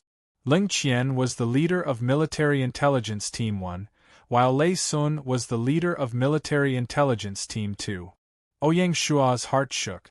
Tell me, what's the situation? Nomadic tribes exist in the form of a large tribe and a dozen small and medium-sized tribes. The large tribe was called the Sky Order Tribe, with more than 30,000 people. It was located in the center of the basin and occupied the best pastures. There was an inland lake in the center of the basin. The Sky's End tribe called it the Blessed Lake. The tribe's royal court was built beside the Blessed Lake. The rest of the smaller tribes have a few hundred to a few thousand people scattered around the basin, Lei Sun reported. Which tribes are closest to us? Ouyang Shua asked. There are 3 tribes closest to us, located in the west, middle, and east. The tribes in the east and west direction were both small tribes with less than 1,000 people. The tribe in the middle is more powerful. It is a medium-sized tribe with more than 3,000 people. How are the relationships between these tribes? Small and medium-sized tribes often have conflicts because of fighting over pastures, and the Sky's Limit tribe is needed to mediate. Interestingly, in order to maintain their position, the Sky Order tribe would often suppress medium-sized tribes in the dark and support small tribes instead. Because of this, there has never been a tribe with more than 10,000 people in the center of the basin. This kind of long-term suppression has already caused dissatisfaction among many medium-sized tribes, but because of the difference in strength between the 2 sides, they had no choice but to swallow their anger. Therefore, generally speaking, the small tribes are close to the Sky Order tribe, while the medium-sized tribes form their own alliances, Lei Sun replied. Ouyang Shun nodded and said, What's the situation with the green beetle horses? The situation is not good. The green beetle horses are almost completely controlled by these nomadic tribes, and it is very difficult to find wild horses. If we want to obtain green beetle horses, we can only do it through war or trade. Lei Sun said bitterly. If it's trade, is it feasible? Ouyang Shuo asked uncertainly. These grassland tribes lack iron products, salt, tea, and other daily necessities. Some tribes even lack food. Therefore, in theory, there is a possibility of trade. Of course, the prerequisite is that we have enough strength to defend against their attacks. These nomadic tribes have a strong attacking nature. If they can rob, they will definitely not buy. Lei Sun did not waste this month and knew the nomadic tribes very well. Ouyang Shuo lightly tapped the table with his hand, remaining silent. According to his original plan, after upgrading to a third-rank town, the last subsidiary territory was to be built at the junction of the Friendship River and Qiushui River as a bridgehead to attack the center of the basin. But from the information Lei Sun had gathered, there was a risk of being robbed by the nomadic tribes at any time if the subsidiary territory was built there. What gave him a headache was that if he wanted to build a radiant armor heavy cavalry unit, the normal war horses given by the system would not be enough. He had to get green beetle horses. If he did not build a strong bridgehead, he would not feel at ease sending his troops to the other side of the river. If they were discovered by the nomadic tribes, it would be too late to retreat. Even if he did not build a bridgehead and tried to trade with them in the name of Shanghai Town, it would still be very dangerous. Rashly exposing Shanghai Town to these wild wolves was tantamount to asking a tiger for its skin. Just as Lei Sun had said, these nomadic tribes had a habit of robbing. If they could rob, they would definitely not buy. This time, he was really in a dilemma. Since he could not make up his mind, he could only listen to the opinions of others.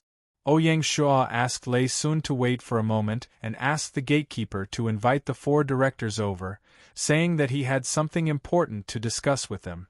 20 minutes later, the 4 directors arrived one after another. Ouyang Shuo first let Lei Sun introduce the information he had just reported, then he told them his thoughts and asked, "What countermeasures do you have?" "Big brother. Little sister thinks that in this situation, we should temporarily put the green beetle horses on hold. In any case, the production efficiency of the radiant armor is not high, and it will take some time to equip the cavalry unit. Currently, the most important thing for the territory is how to promote it to a first-rank county. It won't be too late to make plans after the promotion." Ingpomo stood on the side of the Finance Bureau and expressed her opinion first. Following that, Fan Zhongyan also expressed his opinion, saying, "I agree with Director Chui's opinion. The nomadic tribes are all soldiers, and the current military strength of Shanghai Town is not enough to contend against them. For now, the best plan is to stay still and stop them." Seeing that 2 directors had agreed to put the green beetle horses on hold, Go Hongliang, as the military representative, could not sit still and was about to voice his objection. Unexpectedly, Tian Wenjing, who was sitting beside him, suddenly stood up and said loudly, "My lord, I have a different opinion." "Sir, please speak." In truth, Ouyang Shuo also did not want to put the green beetle horses on hold. Building a heavy cavalry unit would not only help to increase the territory's military strength, but it would also be helpful for the important matter in the near future. Hearing Tian Wenjing's objection, he immediately became spirited. This cold-faced director usually did not say anything, but when he did, he always said something meaningful. "I think that not only must we build the bridgehead, we must also do it quickly. While the nomadic tribes on the other side of the river are still unaware of us, we must quickly plant a wedge on the other side. Otherwise, we will wait until the other side notices. If they set up a garrison on the other side of the river, then it will be even more difficult for us to advance into the center of the basin in the future, and we will completely lose the strategic advantage." Tian Wenjing said firmly. Fan Zhongyan asked in reply, "What Director Tian said seems to make sense. But have you thought about how to build a subsidiary territory without the other side noticing? This is not something that can be done in a day or two. Moreover, even if the subsidiary territory is successfully built, with its weak defense, how can it withstand the invasion of the nomadic tribes? I'm afraid that after spending a large amount of manpower and resources, it will still be a wasted effort. Tian Wenjing replied confidently, Director Fan's problem is actually very easy to solve. Since it is a bridgehead, then we naturally cannot build it according to the conventional construction of a subsidiary village. We need to build this subsidiary territory into a military fortress. The first step is to build a sturdy stone wall like the headquarters. After the wall is built, we can start the internal construction. This way, as long as we station a small number of troops inside the fortress, it will be enough to withstand the invasion of the nomadic tribes. These nomadic tribes are used to fighting cavalry battles in open areas, and are not good at sieging cities. They don't even have the most basic siege weapons. That's right. I suggest that we station the cavalry battalion in the subsidiary territory to provide support. Together with the garrison of the subsidiary territory, it will be enough to ensure the safety of the subsidiary territory.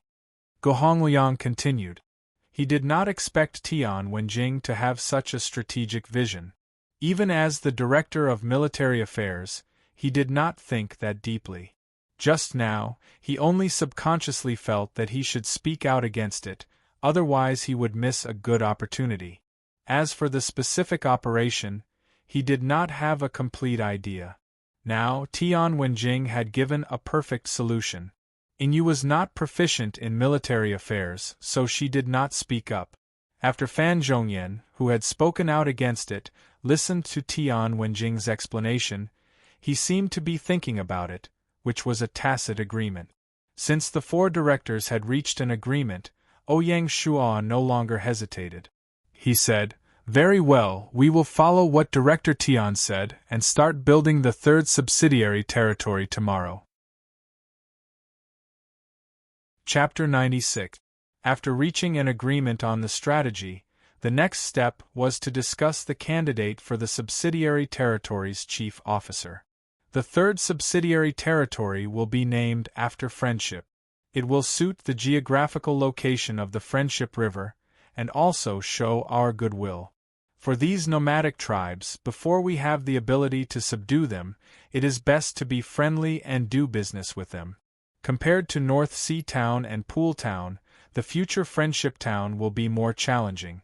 Therefore, it is very important to choose a suitable chief officer.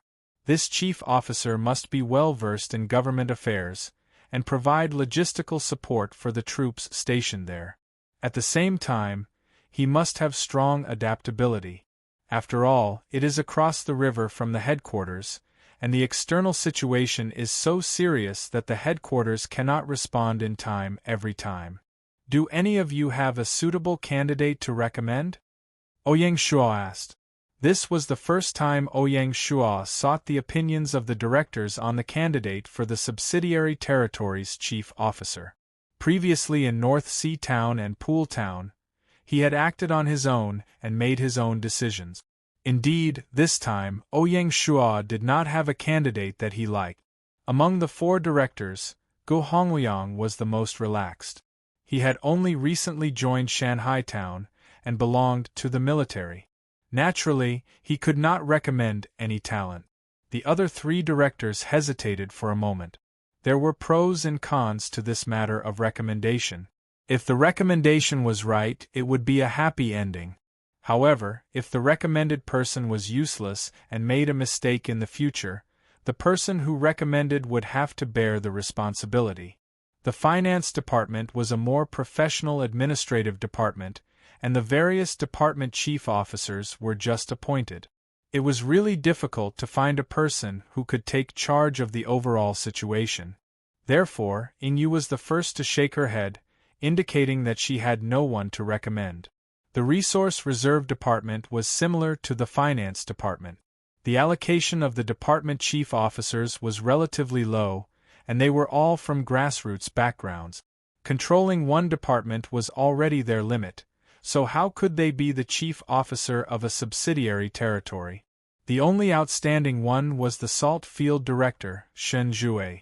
However, as he was still inexperienced, Tian Wenjing still shook his head and rejected him. The most likely candidate was the administrative department. Not only did the administrative department have many departments, but the allocation of the directors of each department was also relatively high. There were even a few directors who were born as high scholars. Fan Zhongyan was also a little hesitant. He had two candidates in mind, namely the director's assistant, Qin Shijian, and the director of household registration, Zhou Haichen. These two young men were both very outstanding. One was in charge of the overall situation, while the other was independent. Each had their own advantages and disadvantages, and it was really difficult to choose. I recommend Qin Shijian and Zhou Haichen. As for who to choose, I'll leave it to my lord to decide.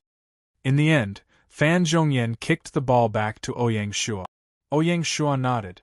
Both of them were within his range of candidates, so it didn't exceed his expectations.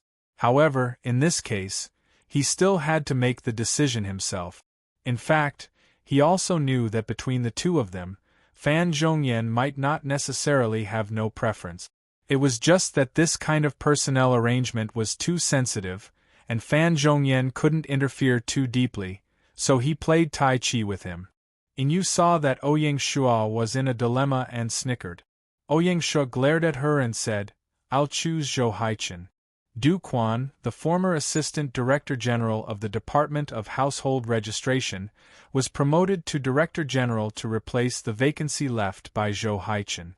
Qin Shijian's position had to be moved as well.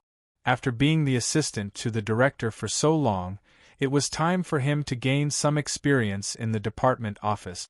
Appoint him as the Director General of the Department of Merit Examinations. Mr. Sven can take off this burden and take charge of the overall situation. In the end, Ouyang Shua still chose Zhou Haichen from the perspective of succession. Once Zhou Haichen left, Du Quan could quickly fill the position. On the other hand, if Qin Shijian was transferred, it would cause the Department of Household Registration to have a surplus of talents and the Department of Merit Examinations to have a shortage of talent. Towards Ouyang Shua's combination of personnel, the four directors seemed to be deep in thought. Through this series of personnel adjustments, they tried to clearly see the Lord's direction in using people. As for how much they could comprehend, or what they could comprehend, it was up to the benevolent to see benevolence, and the wise to see wisdom. After discussing the candidates for the subsidiary territories' chief officials, Ouyang Shua announced that the meeting was adjourned. As for the specific construction issues, he planned to gather the chief officials of each department in the afternoon to make arrangements. 2:00 in the afternoon, the Lord's Mansion's meeting hall. Ouyang Shua gathered the departments related to the construction of the subsidiary territory, including the Department of Household Registration, the Construction Department, the Resource Department, the Carriage Department, and the soon-to-be Zhou Haichen together for a discussion. Regarding the construction of the Friendship Village, Ouyang Shua first expressed his opinion and said, "Considering the future position of the Friendship Village, the city wall will be a square with a side length of 2 kilometers. It will also be 9 meters tall and 5 meters wide. The headquarters must participate in the construction of the city wall.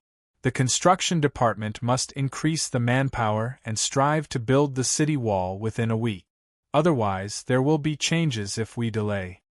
Zhao Duong nodded to indicate that there was no problem. The construction this time was only half that of the headquarters. With enough manpower, a week's time was more than enough.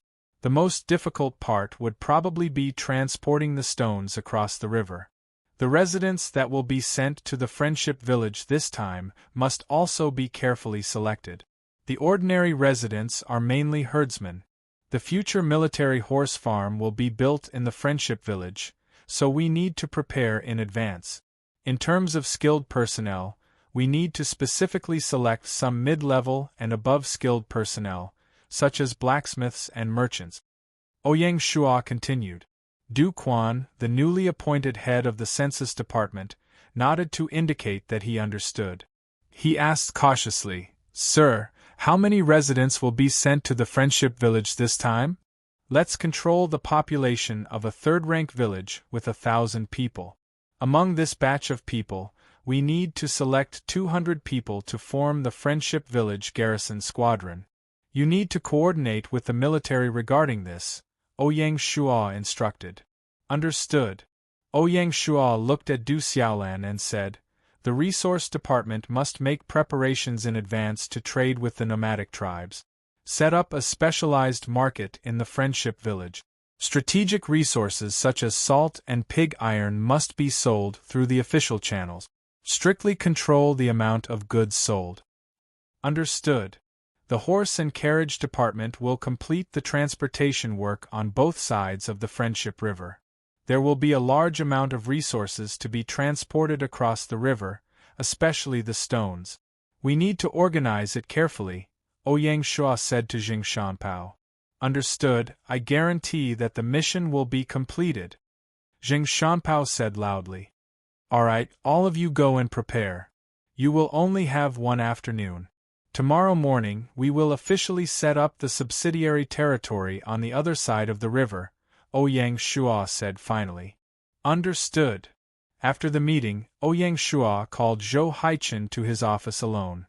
It was necessary to have a deep conversation with this new chief officer to dispel his doubts. The two of them talked until 6 in the evening. After going offline, Ouyang Shua took the time to call Song Jia and said apologetically, "I'm sorry, the bandit suppression operation didn't drop the village creation token that you needed."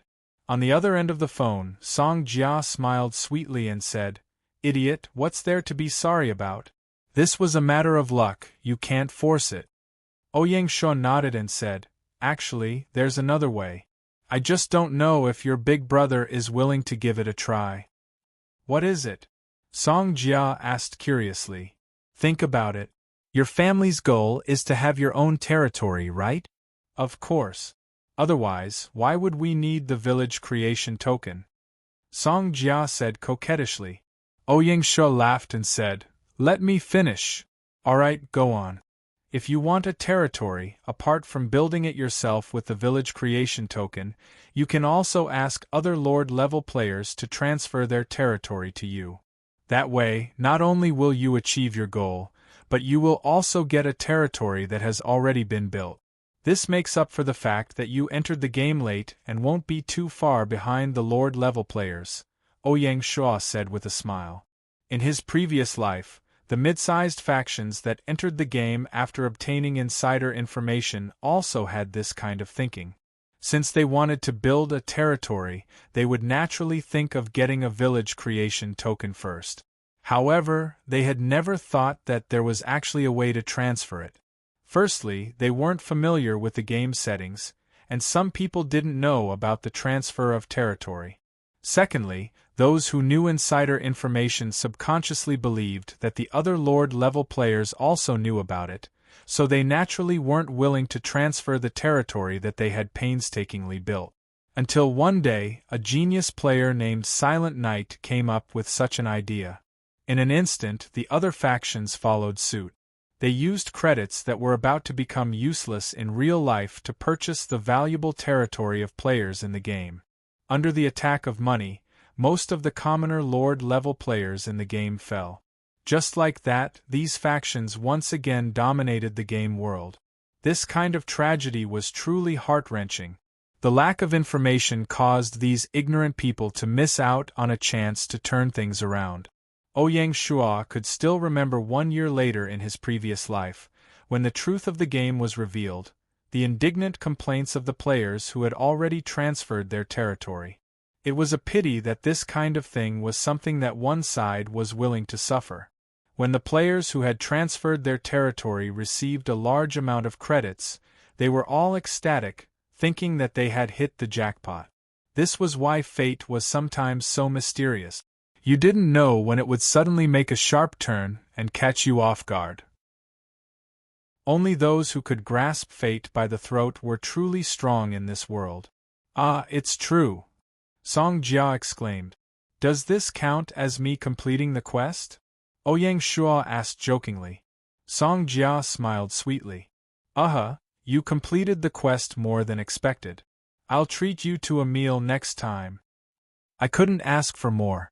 Alright, let's chat next time. I'll tell this good news to my brother first. These few days, he's been so worried about the village creation token that he can't even eat, Song Jia explained. Bye-bye. Bye-bye. Song Jia hurriedly hung up the phone and went to find her brother. Chapter 97. March 25, 9 in the morning. Shanghai Town's ferry. Ouyang Shuo led a group of commanders to send Zhou Haiqin and the others off.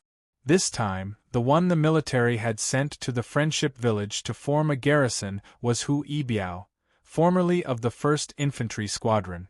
The main responsibility of the garrison squadron was to defend the city as well as the city walls. As for external combat, it would be the cavalry that would be stationed in the Friendship Village. Cavalry was more suitable for fighting against nomadic tribes in the wilderness.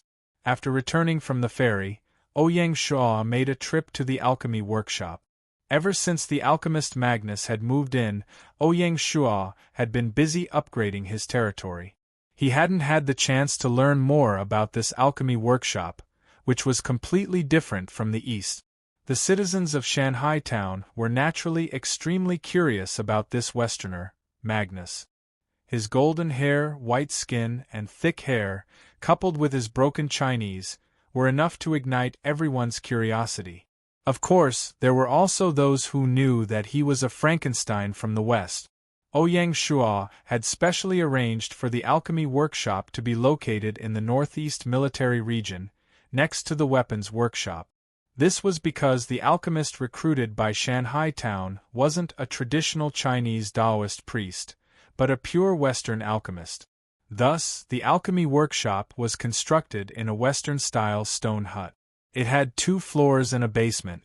The first floor was the main hall and warehouse, while the second floor was Magnus' bedroom and study. As for the alchemist's most important laboratory, it was built underground and was strictly protected. Led by Magnus, Ouyang Shuo walked into the underground laboratory. There were 5 or 6 kerosene lamps hanging on the walls of the basement, and there was an enormous composite kerosene lamp hanging from the ceiling, illuminating the entire basement. Fortunately, the basement was well ventilated. Otherwise, if someone stayed here for too long, they might suffocate to death due to lack of oxygen. The laboratory was surrounded by several shelves, on top of which were all sorts of bottles and jars. In the middle was an enormous experimental platform, on top of which were beakers, distillation flasks, crucibles, and other testing equipment. Magnus, what kind of research does the alchemy workshop engage in? Ouyang Shuo asked curiously as he toured the laboratory.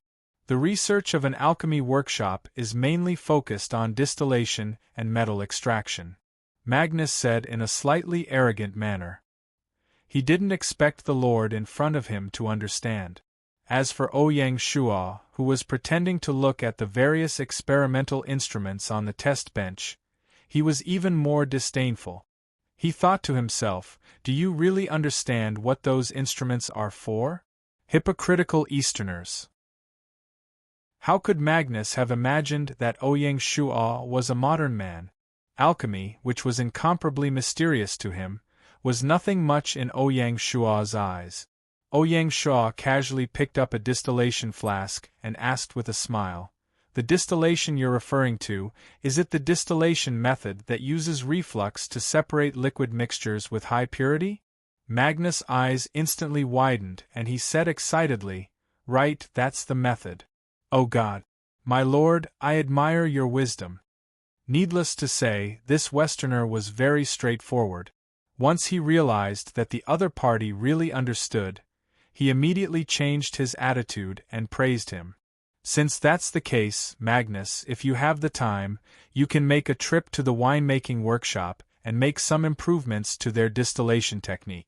If you succeed, I imagine the Finance Bureau will be very happy to pay you a generous reward, enough to support your research work. Ouyang Shuo tempted him. Hearing the mention of research funds, Magnus' eyes immediately lit up, and he said loudly, "No problem. My lord, you can leave this matter to me. As for the research on metal purification, you can cooperate with the first workshop. They have an enormous need for refined iron. Aside from that, the Wolf Mountain mine will be of use to you as well. Highly purifying gold nuggets is your specialty. In short, I hope that the alchemy workshop won't be isolated from the territory and instead should actively participate in the affairs of the territory, achieving a win-win situation," Ouyang Shuo said finally.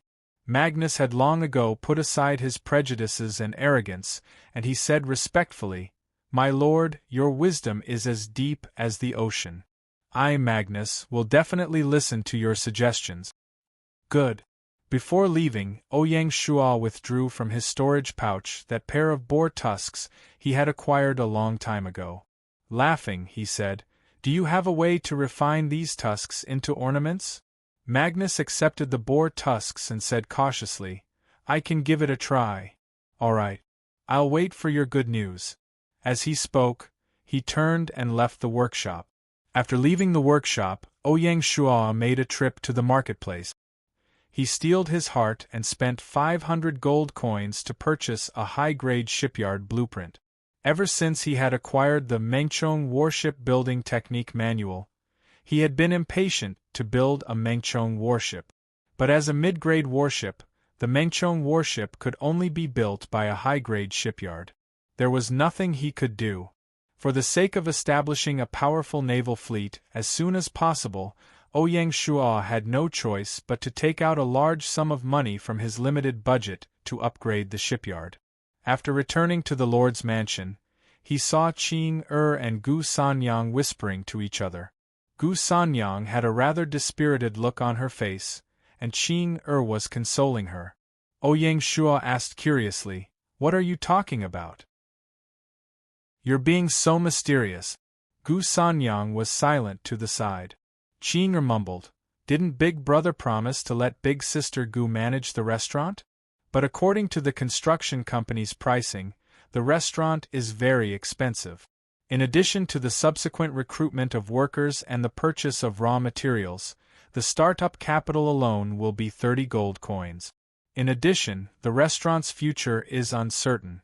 I don't know if everyone is willing to spend money on it, so Big Sister Gu is very hesitant." Ouyang Shuo nodded.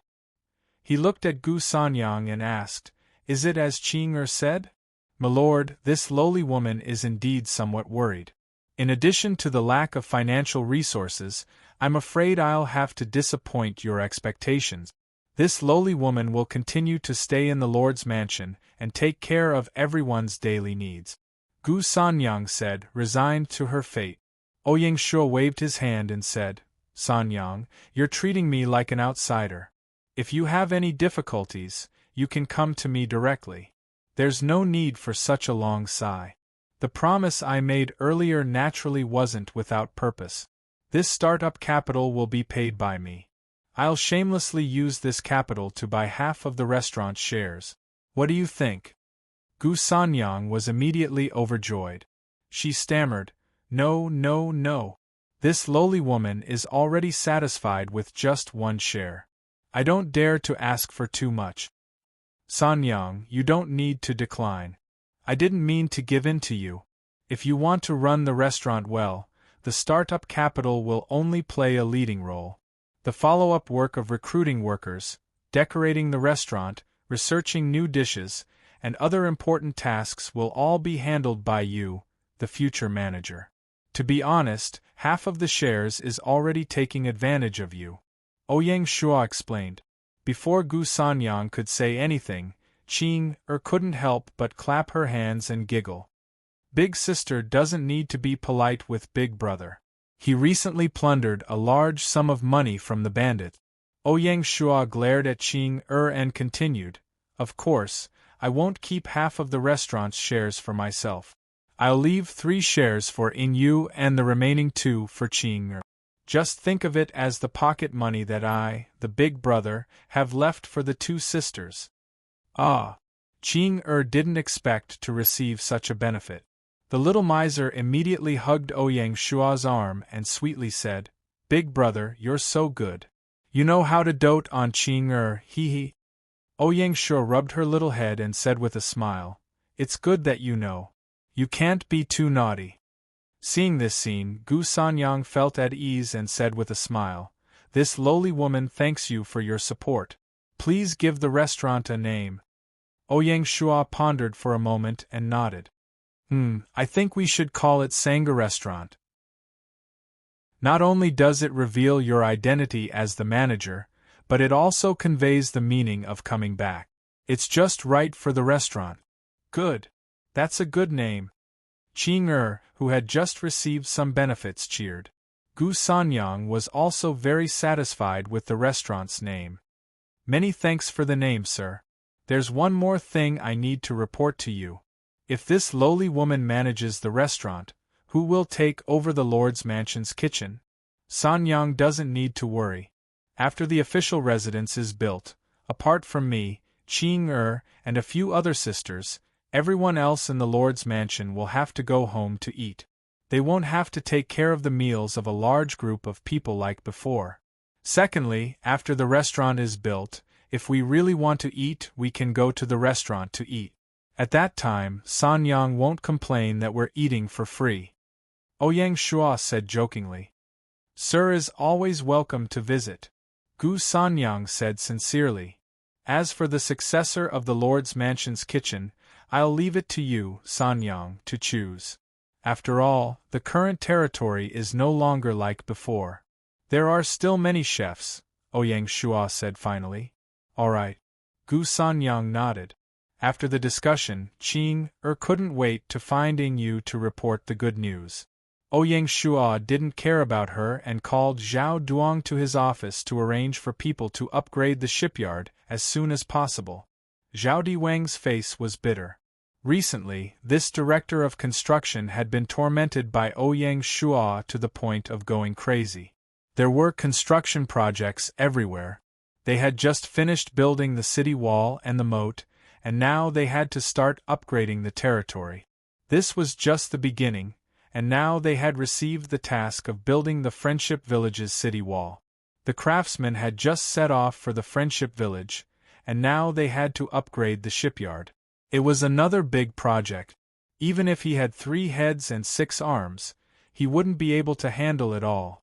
Ouyang Shua patted Zhao Diwang's shoulder and said solemnly, "You've worked hard during this period. When you're done, I'll give you a bonus." What else could Zhao Duong say? He could only smile bitterly and agree. Chapter 98. When he logged off the next day, Song Jia called Ouyang Shua again. "Hey, blockhead, the method you mentioned is really useful. My big brother has already purchased a level 3 village in Lingnan. It's called Sky Frost Village." Song Jia said happily. "Congratulations, a level 3 village is already quite amazing. How much money did you spend?" Song Wen was quite fast. In just a day, he had already settled the territory. Ouyang Shua wasn't surprised that Song Wen had chosen the Lingnan region. Many Lord-level players liked to establish their territories in areas that corresponded to the real world. "Guess," Song Jia said mischievously. Ouyang Shua converted the level 3 village to gold and gave a rough estimate, 10 million? Song Jia shook her head and smiled bitterly. "Add another 0. No way, that much?" Ouyang Shua couldn't believe it. "It's all my big brother's fault for being too impatient. He wanted to buy it immediately. In the end, the other party demanded an exorbitant price, but he didn't even try to bargain and bought it." "He even looked like he got a bargain," Song Jia said. "Wouldn't that be a bargain?" Ouyang Shua thought to himself. Exchanging credits that would soon become invalid for a level 3 village was a sure win. No wonder the commoner lords in his previous life all fell. These medium-sized powers really weren't careless, spending 100 million at once. If Ouyang Shua was willing to sell Shanghai Town, then getting 10 billion would be an easy matter. Unfortunately, this was impossible. Ouyang Shua smiled. No matter what, it's a success. Your family doesn't lack money anyways. What? Even if you have money, you shouldn't spend it like this. It could be assumed that the Song clan still had some reservations towards a female member like Song Jia and didn't tell her the entire inside story. Up until now, Song Jia still thought that this was just a game. What a naive girl. Ouyang Shua didn't dwell on this sensitive topic for too long. Instead, he asked, "Did you also move to the Heavenly Frost Village?" "Yeah, I'm finally free. You don't know how much pressure I feel when I wear the equipment you gave me to level up. I'm afraid that I'll be targeted by someone with bad intentions. Oh right, I suggest you switch to free mode for that new swordplay manual." Ouyang Shua suddenly remembered that Song Jia still didn't understand the secret of the swordplay code. He was afraid that she would waste this opportunity, so he specially instructed her. "Alright, I also feel that this swordsmanship manual is quite interesting." "That's good." "That's right. My big brother said that he wanted to thank you properly. He even said that he wanted to give you 1,000,000 tips, but I stopped him. He wants to treat you to a meal. How about it? Do you want to go?" Song Jia asked. Ouyang Shua shook his head. He didn't want to be too close to the Song consortium in reality. He said tactfully, "Forget about the meal. I was just saying. It's not much help. I knew you wouldn't agree. You won't reject my invitation, right? Since the beauty is treating me, of course I'll be there anytime." "That's settled then. I haven't washed up yet. Bye-bye." "Bye-bye." Ouyang Shua hung up the phone and walked out of the room. Today was Saturday, and Binger was sleeping in again. On the other hand, Sun Xiaoya had just logged off because she was playing games. She was wearing her pajamas, and was about to wash up when she bumped into Ouyang Shua at the door. "How was it? Did it go well in the game?" Ouyang Shua casually asked. "Yeah, it was really fun. The things taught in Royal City's architecture school are very professional. It's all knowledge about China's ancient architecture. I feel that it's even more detailed than the information in our school's library. Gaia really is too powerful. Originally, I was just playing around, but after a few classes I was completely fascinated," Sun Xiaoya said with great interest. Ouyang Shua nodded and said, "Then learn well. In the future, restore those ancient buildings one by one in the territory." "Really?" Xiaoya asked in pleasant surprise. "Of course. As long as you draw the blueprints, I promise to build it for you. A future master architect. He, then it's a deal." "It's a deal."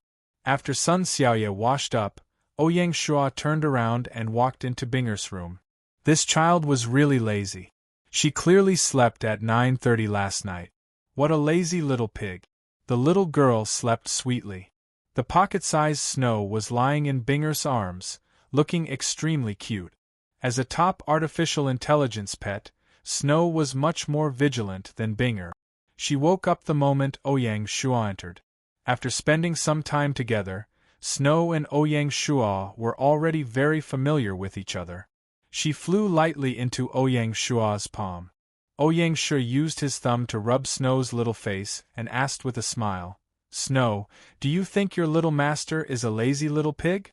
Snow nodded cutely and said crisply, "Yep, a little pig." Binger happened to be woken up by the noise. When she heard this, she muttered, "Bad Snow, little traitor." Ouyang Shua pinched the little girl's nose and said, "Darling, wake up quickly. Go jogging with Big Brother today. Train your body and breathe in some fresh air." And bad Big Brother, waking up Binger so early in the morning. The little girl clearly hadn't woken up yet. She called everyone bad. This time, Ouyang Shua didn't want to spoil her and forced her to wake up. Under Ouyang Shua's coercion, the poor Binger could only obediently get up and wash up. Snow followed behind her. Her little master had heard her bad words just now, so of course she had to run over and comfort her little master. Hearing that Ouyang Shuo was going to take Binger jogging, Xiaoye also became interested. Thus, on the green path downstairs of the residential area, there appeared such a combination of 2 adults and 1 child. Those who didn't know better would think that they were a family of 3. Oh, there was also a pocket-sized artificial intelligence pet. It flew around the 3 of them. It was extremely comfortable. Binger followed behind her big brother. As she jogged, she looked at the flying snow and said enviously, "If only Binger could fly like snow." Ouyang Shuo laughed and shook his head, ignoring the little girl's imagination. Because it happened to be the weekend, Ouyang Shuo specially declined Song Jia's invitation to dinner and changed it to the next Monday at noon. In the day, he accompanied Binger to watch TV at home in the morning and accompanied her to do homework in the afternoon. He hadn't accompanied the little girl to do homework in a long time. He couldn't help but feel a little guilty. On the 26th of March, Ouyang Shuo went online on time. As usual, he practiced the big spear training and 8 extremities fist in the courtyard for 2 hours. After a short break, he walked into the office. On the office desk, there was an official letter sent over by Pool Town in the morning. Ouyang Shuo opened it and saw that it was a letter from Zhang Dainiu, the garrison general of Pool Town. In the letter, Zhang Dainiu wrote that since Pool Town had been promoted to a first-class town, he requested for the garrison squadron to be expanded to 200 people to handle the more arduous garrison task. Ouyang Shuo nodded. Such a request was reasonable, and he had no reason to reject it. He picked up his pen and wrote at the back of the letter, "Pool Town is allowed to expand to a cavalry squadron. The selection of the squadron leader will be approved by the Military Affairs Department. The expenses will be covered by oneself." After he finished writing, Ouyang Shuo called the concierge and asked him to send the letter to the Military Affairs Department. When he was handling the official letter, Ouyang Shuo realized that with the increasing number of official documents sent to him, it was time to appoint a full-time clerk to assist him in handling the daily administrative affairs. Ouyang Shuo called Du Quan, the chief officer of the Household Registration Department, to his office. He asked him to help him find a clerk from the new refugees. This was also a test of the new director's foresight. Du Quan was naturally aware of this. He nodded and promised that he would find a suitable clerk for his lord. In reality, the position of a clerk was not simple. Although the position was small and inconspicuous, it had the opportunity to get in touch with the core affairs of the territory. It was a very good position to gain experience. Correspondingly, the requirements for the clerk's abilities were naturally not ordinary. Not only did the clerk have to have strong administrative skills, but they also had to have a certain level of strategy. They had to be able to give targeted suggestions or opinions for the Lord's reference. Many famous prime ministers in history had started their careers as clerk. For example, the famous prime minister of the Tang dynasty, Fang Xianling, used to be a clerk in the Qin residence for a long time. The first clerk of Shanghai village, Gu Xiuwen, also did a good job. Even after Ouyang Shuo arranged for him to work in the household registration department, he still worked part-time as a clerk. This made Ouyang Shuo very satisfied. Ever since Gu Xiuwen was assigned to Beihai village, Ouyang Shuo had been lacking such a person. The next day, Du Quan found a candidate for the clerk. The 2 of them walked into Ouyang Shuo's office one after the other. After Du Quan bowed, he said happily, "Reporting to my lord. Among the new refugees today there is a young high scholar. I have investigated him and believe that he is qualified to be a clerk. I have specially brought him here to pay my respects to my lord. Please examine him personally." At this time, the scholar walked out from behind Du Quan. He bowed and said respectfully, "I am Bai Nanpu. I pay my respects to my lord." Bai Nanpu looked to be about 24 or 25 years old. He wore a white scholar's robe. His hair was like a knife, and his eyebrows were like swords. His appearance was dignified, and he had the air of a scholar. Ouyang Shua nodded. His first impression of Bai Nanpu was very good. In order to further understand him, Ouyang Shua looked at Bai Nanpu's attribute. Name, Bai Nanpu, gold, identity. Shanghai village clerk, occupation, civil official, high scholar, loyalty, 75 commander, a 25 martial power, 15 intelligence, 55 politics, 50 lu skills. Erudite, increases the efficiency of the territory's administration by 5, meticulous, increases the speed of document processing by 15, remarks, a scholar from a poor family, well-read, has a good sense of strategy, and is a modest gentleman. He was indeed a good talent. Ouyang Shua said with satisfaction, very good. I will appoint you as Shanghai Village's clerk. You will assist me in handling document. Thank you for your promotion, my lord. I will not let you down. Chapter 99.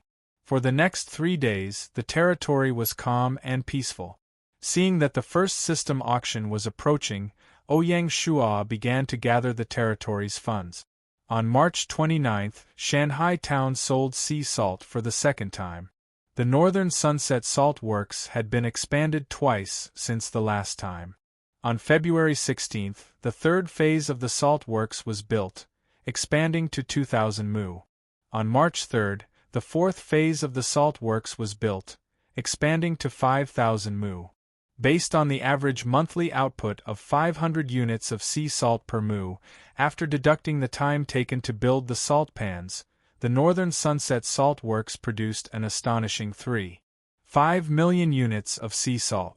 Each unit of sea salt was sold for 20 copper coins on the market, so 3.5 million units of sea salt was 7,000 gold coins. After deducting the 20% transaction tax, the actual profit was 5,600 gold coins. After deducting the operating costs of the Northern Sunset Salt Works, the actual profit was 5,000 gold coins. Ouyang Shua's heart was bleeding. Such a heavy transaction tax was simply asking for his life. On March 30, the Wolf Mountain Mine delivered gold to the base camp for the first time. At the current stage, the Wolf Mountain Mine had 1,500 miners. 1,000 of them were in charge of mining, while the other 500 were in charge of transportation and refining. On average, the Wolf Mountain Mine could mine 100 tons of gold ore every day, refining 2,000 grams of gold, which was 100 gold coins. After deducting the operating costs of the mine, the actual profit was 1,500 gold coins in half a month. Don't think that the Wolf Mountain Mine had the upper hand just because the profit was much lower than the Northern Sunset Salt Work. Firstly, the Wolf Mountain Mine had only been established for half a month or so. Secondly, there were only 1,500 miners in the Wolf Mountain Mine, while the Northern Sunset Salt Works had 2,500 salt workers. Based on the average profit per worker, a salt worker could earn 2 gold coins per month, while a miner could earn 3 gold coins per month. In addition, the Wolf Mountain Mine did not need to pay the 20% transaction tax, so it actually had an advantage over the Northern Sunset Salt Works. As for the territory's financial revenue, since the large brewery was placed under the jurisdiction of the finance department, the territory's finances had improved slightly. However, it was not the time to hand over profits yet. Firstly, the territory's infrastructure was constantly being built and needed continuous investment. Secondly, the business department's economic stimulus policy also needed to constantly increase support fund. Therefore, Ouyang Shua was already very satisfied that the finance department could maintain a balance of payments. At the end of the inventory, Ouyang Shua held a huge sum of 7,570 gold coins and was full of confidence for the upcoming system auction. At this stage, even the wealthiest Lord Chunshin would not have more than 1,000 gold coins in his territory. It wasn't that they didn't have that much money, but the construction of the territory required constant investment. Just the military expenditure alone could exhaust the lord. Only the Shanghai town, which held the Northern Twilight Saltworks and the Wolf Mountain Mine, had such confidence. On the 31st of March, Gaia finally announced the news regarding the auction and the exchange in reality. System announcement. In order to celebrate the completion of the game's 3-month operation, the system will be holding the first system auction on the 1st of April at 10 a.m. At that time, there will be many rare treasures being auctioned. Please look forward to it. Friendly reminder: Lord class players must be at least intermediate in order to participate. As soon as the announcement was made, the lords of the major forces rubbed their palms together, determined to take the lead.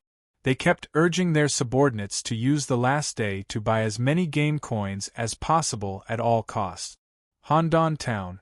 Di Chern asked Peerless Elegance, "How much funds can we use now?" Peerless Elegance frowned and said awkwardly, "After we advance to a level 3 town, just buying the basic building blueprints and upgrading the advanced military camp has nearly drained all our funds. The army doesn't even have the funds to expand. How can we still use any funds? What do we do?" According to the information our family has gathered, a rare weapon and equipment manufacturing technique manual will appear at this auction. We definitely can't miss it. I'll go offline and gather funds now. While there's still a day left, we'll try to buy as many gold coins as possible, Di Chern said helplessly. Then that's the only way. Peerless Elegance had no other good ideas. Elixir Town. Lord Chunshin called the chief steward of the territory's finance department. He crossed his legs and asked in a relaxed manner, "How many gold coins have we accumulated?" The chief steward was a fat man with a face full of riches. He said with a smile, "Young master, don't worry. After 2 months of accumulation, the funds that can be used have reached 2,000 gold coins.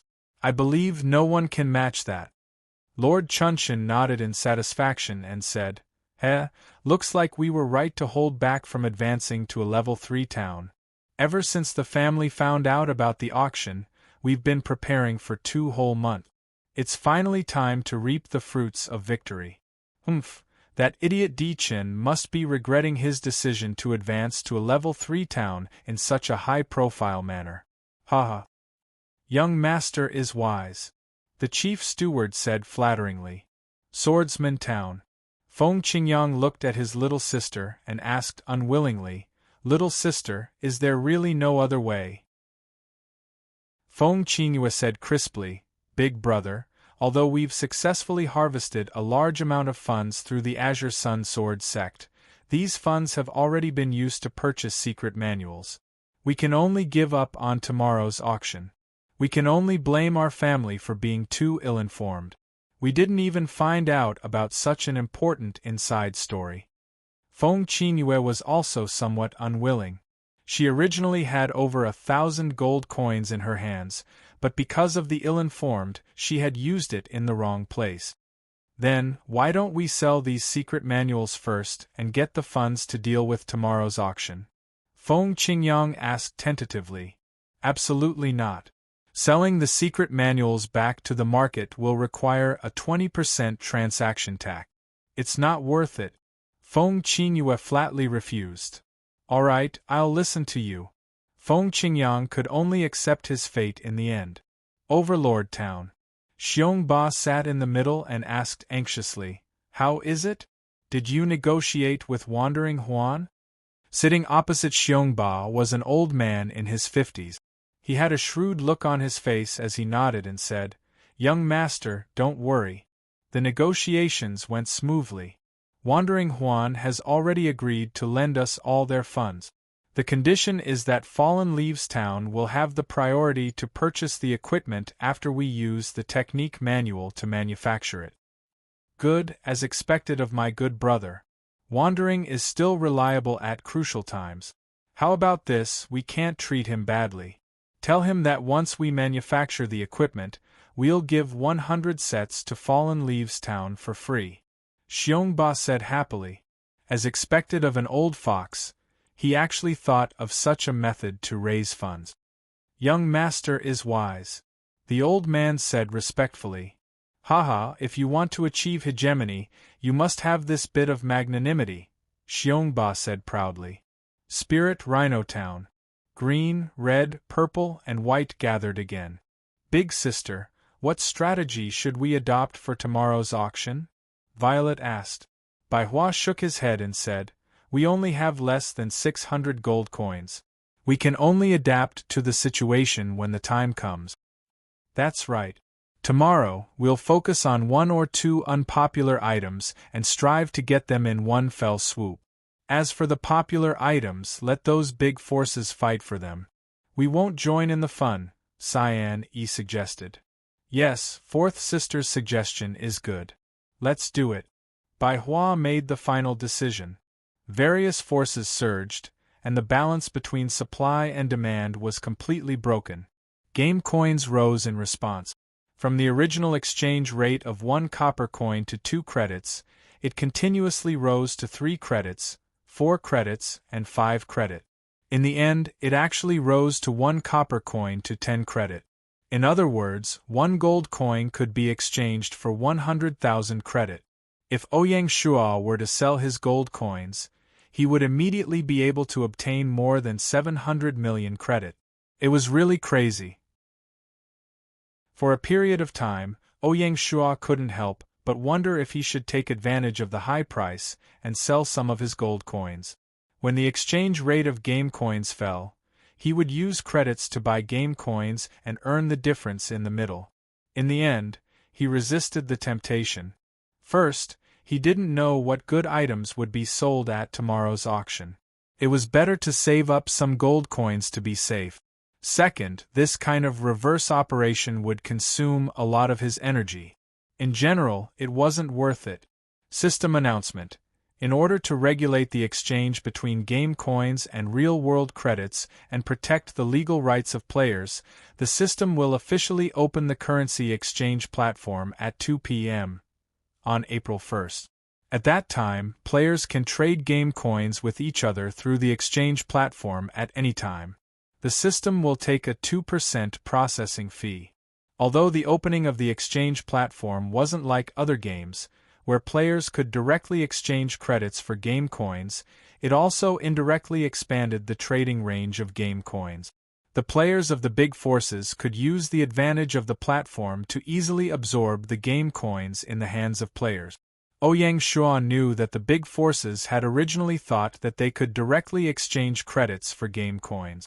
However, because it would affect the balance of the game, the Federation government had rejected it. The Federation government was worried that once the truth was announced, it would incite a civil war. The exchange platform in front of them was the result of the compromise between the two sides. Hearing the last system announcement, Di Chun and Chun Xin-jun's faces turned ashen. The system was really too immoral this time. It just had to wait until after the auction to open the exchange platform. This was deliberately preventing them, the tycoons, from using the exchange platform to plunder game coins in advance. This was to ensure the fairness of the auction. According to normal logic, this kind of arrangement was obviously not appropriate. Unfortunately, from the moment Earth on Lo was created, it wasn't a normal game. There was nothing that could be done. Chapter 100 is almost equal to NB on April 1st, at 9:50 a.m., 10 minutes before the auction. Ouyang Shua arrived at the wooden house in the intermediate market. 32473, 21,147, is almost equal to 25120,320, 119, 87, 119, 46, 71, 101, 73, 76, 119, 120, 46, 67, 111, 109. He clicked on the time limit button skillfully, and the sound of the system's escalating tone rang out. System notification. There are still 10 minutes until the first system auction. Do you want to enter now? Let's go. System notification. Checking player entry requirements. System notification. Players' funds must not be less than 200 gold coins. Requirements met. Beginning teleportation. With a flash of white light, Ouyang Shua instantly appeared in the system auction hall. The entire hall seemed to be situated in the middle of the universe, and the ground was shrouded in clouds and mist. The hall's surroundings and the sky were filled with stars. The twinkling stars were extremely beautiful, like a fairyland. It was somewhat similar to the hall where he had created his character. In front of the auction hall was a lotus-shaped platform, and on the platform stood a female photographer dressed like a court lady. The court lady was extremely beautiful, fresh, and refined. She was simply a replica of the fairy who had created the character hall. The system really had a bad taste. Naturally, there were rows of seats at the back of the hall. Everyone sat in the hall, and there were no so-called private rooms. Everyone's seat was random. Ouyang Shua looked around and found that he was sitting in the middle of the third row, which was not bad. In his hands were two tags, one red and one white. His number was 76, which should be given out according to the order of entry. In his previous life, Ouyang Shua had never participated in such a system auction, so he didn't know what the token in his hand was for. In the hall, there were already a few Lord-class players sitting in 2s and 3s. They didn't pay much attention to Ouyang Shua's appearance, and most of them remained silent. Only a small number of acquaintances sat together and chatted in low voices. In the auction hall, everyone's appearance was completely exposed. The system didn't try to be mysterious by giving everyone a mask or something. In fact, when everyone created the game character, the system would automatically modify the player's appearance. In addition to the different attire and the player's own temperament, it was impossible to find out the player's real identity through their in-game appearance. Naturally, there was no need to keep it a secret. In the following period of time, there were flashes of white light as waves of players entered the arena. Because the system had set the entry requirement of 200 gold coins, a large portion of the players were excluded. In the end, there were less than 1,000 players in the auction hall. Among these people, Ouyang Shua saw many familiar faces. Some were enemies like Di Chen, some were allies like Bai Hua, and some were fated people like Dragon seeking acupuncture point. Of course, now it was Ouyang Shua who recognized them, and they didn't recognize Ouyang Shua. 10 minutes later, the auction officially began. The auctioneer said, "Everyone, please be quiet. Before the auction begins, I would like to introduce the rules of this auction to all of you. This auction has a total of 10 items, each of which is a rare treasure. Before the previous item is auctioned, the next item will not be made public. Every item has a starting bid, and each increment must not be less than 10 gold coins. In addition, in order to increase the excitement of the auction, every item has a fixed price. Throughout the auction, you can directly bid for the auction item at a fixed price at any time. Everyone will be holding a red and white sign in their hand. The white sign is for the starting bid, while the red sign is for the fixed price. Please remember this." Ouyang Shua listened with great interest. He didn't know what trick the system was playing. Not only did it not make the information of the auction public, but it also set a fixed price.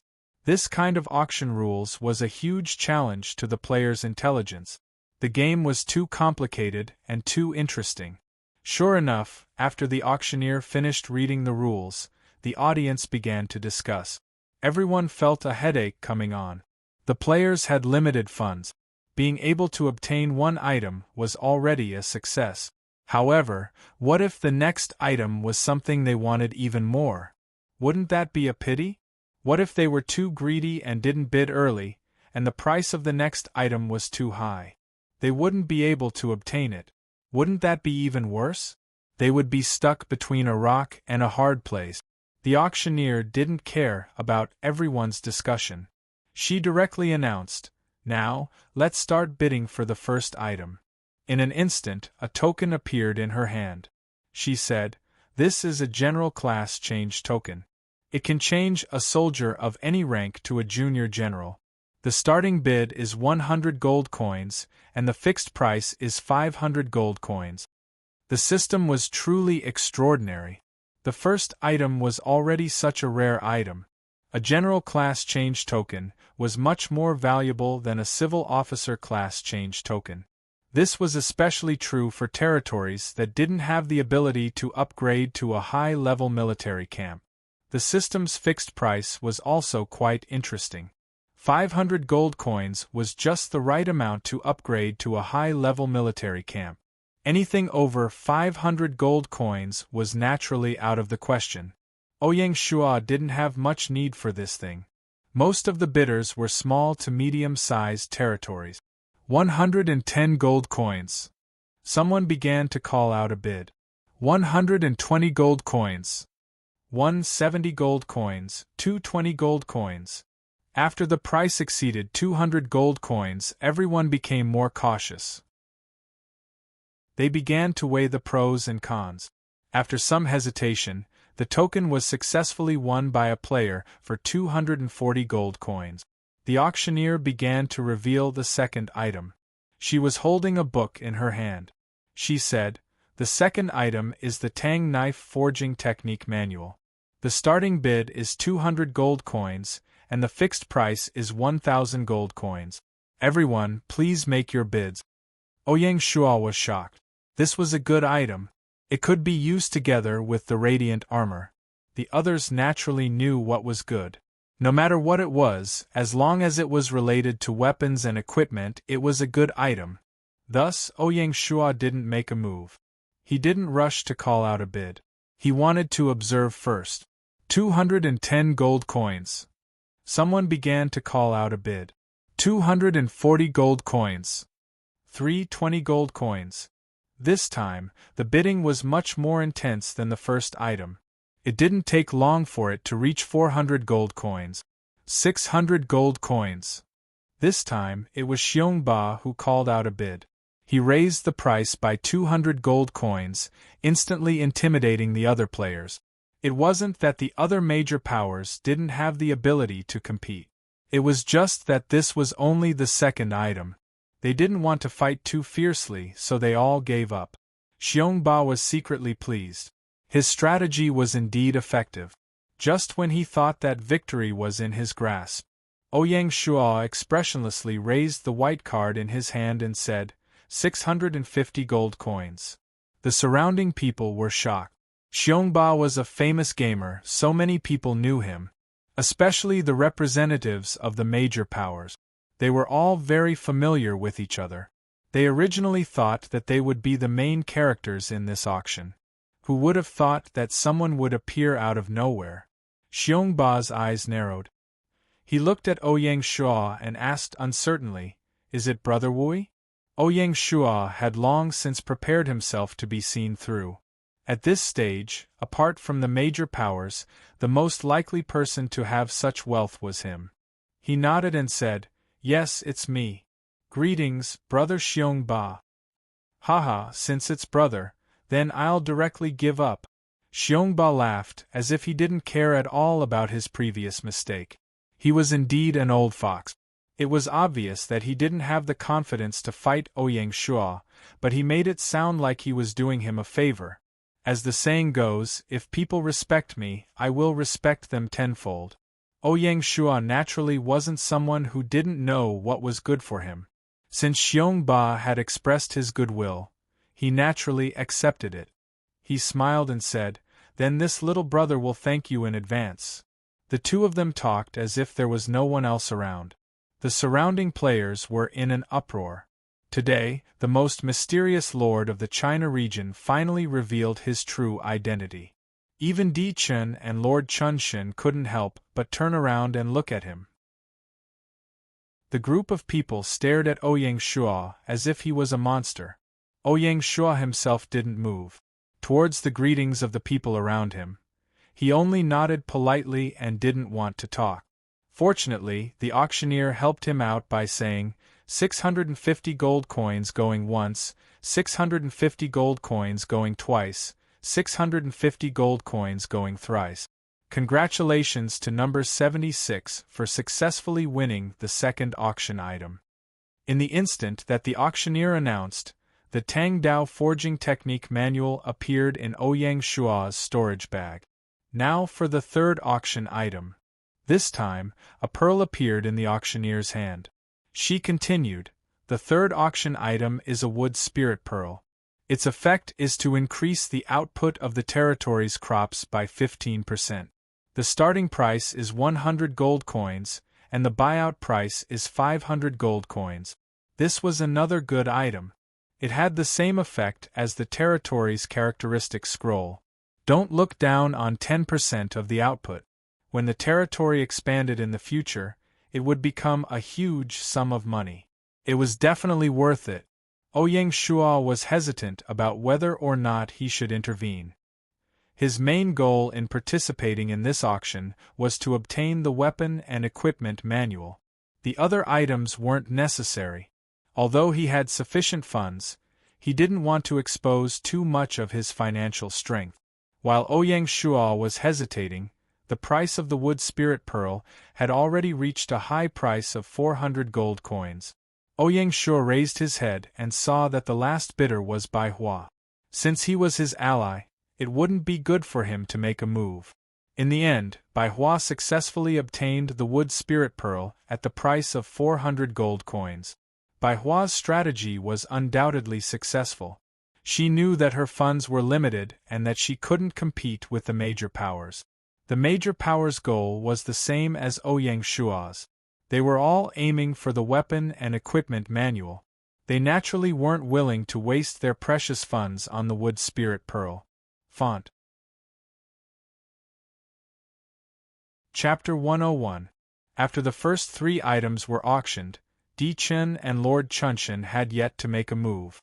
"Now, let's begin the auction for the fourth item," the auctioneer said, holding a wooden doll in her hand. "This is a substitute doll. It allows a player to reincarnate once after death.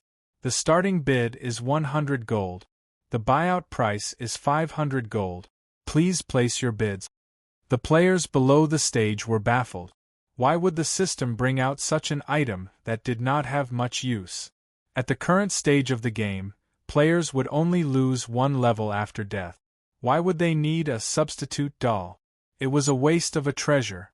Only Ouyang Shua knew in his heart that this could indeed be called a treasure.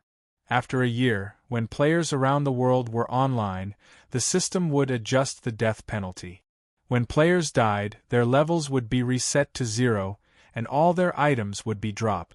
There was only one way to avoid such a harsh punishment: to use a substitute doll. In the previous life, substitute dolls had been sold at sky-high prices. 110 gold coins. Someone started bidding with the mentality of giving it a try. 120 gold. 130 gold. 140 gold. The players who had called out earlier had the mentality of picking up a bargain. In any case, they did not have the strength to get their hands on the heavyweight items. Since the system had labeled this substitute doll as a treasure, it might have other uses, such as triggering a hidden quest. 180 gold. 190 gold. 200 gold. In the end, the substitute doll's price rose to 200 gold. After that, very few people called out a bid. After all, there was a limit to picking up a bargain. It would not be worth it if they dug a pit for themselves instead of picking up a bargain. 250 gold. Ouyang Shua saw through the players' thoughts. He immediately increased the bid by 50 gold, crushing the last straw in their hearts. 250 gold coins going once, 250 gold coins going twice, 250 gold coins going thrice. Congratulations to number 76 for successfully winning the fourth auction item. The auctioneer hammered down the hammer. This was the item that was closest to the reserve price. "Bumpkin," Di Chen said in disdain when he saw Ouyang Shua squandering his money. The auctioneer was really professional.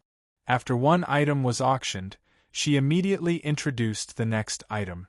This time, she held another token in her hand and said, "Now, let's start the auction of the fifth item. This is a basic commander's tally. It can transform 100 max-leveled militiamen into Tier 1 heavy-armored cavalrymen. The starting price is 300 gold, and the final offer is 1,500 gold. Please make your bids. There was an uproar below. This commander's seal could be considered to have hit the weak spot of a major force. If it was an ordinary commander's seal, or even the commander's seal that Ouyang Shua had obtained before, it wouldn't be enough to make everyone so excited. After all, the territories of these major forces were basically at the township level. It was still possible for them to equip a team of light cavalry. However, the heavy-armored cavalry was different. It was a completely different concept. Regardless of whether it was the heavy cavalry's excellent equipment or the excellent war horses that could be carried, none of the lords had the ability to purchase them. Wasn't Ouyang Shu himself still having a headache over the buckskin horse? 500 gold. Army Kill Ripper was the first to bid, immediately excluding the other lords who were watching the show. Not to be outdone, Xiongba shouted, 600 gold coins, 700 gold coins. This time, it was Wolf Warrior who joined the bidding. Di Chen also did not want to be left out. He shouted, 800 gold coins. Out of the original 6 hegemons of Handan, only Lord Chunshin, Feng Chihuang and Feng Qingyang did not bid. The latter did not have the ability to do so, so the other two could not understand what was going on. Lord Chunshin had a huge amount of funds, but he was still unperturbed, unmoved. Feng Chihuang was similarly unperturbed, determined not to make a move. Di Chen was delighted, thinking that he would be able to obtain the commander's seal. Unexpectedly, Xiongba directly shattered his fantasies, bidding 1,000 gold coins. Di Chen's face instantly turned ugly. Yesterday, he had scraped together everything and even borrowed money from the other lords. The funds he had gathered was only 950 gold coins, not even 1,000 gold coins. Xiongba's bid had undoubtedly excluded him from the game. How could he not be angry? 1,100 gold coins. Ouyang Shua suddenly joined the bidding. When Ouyang Shua bid, everyone was shocked. They did not expect him to have such a strong capital. Ouyang Shua's previous 2 auction items had already cost 900 gold coins. Adding this bid, he had exactly 2,000 gold coins. Such a huge amount of capital was simply unimaginable to the average lord. With such a huge amount of capital, what would Shanghai Town look like? Shanghai Town, the most mysterious territory in the China region, how many more secrets were hidden? Those who were qualified to participate in this auction were the cream of the crop among the lords. Thinking of Di Chen's provocation towards Ouyang Shua, they looked at Di Chen with a mocking gaze. Wasn't Di Chen very arrogant previously?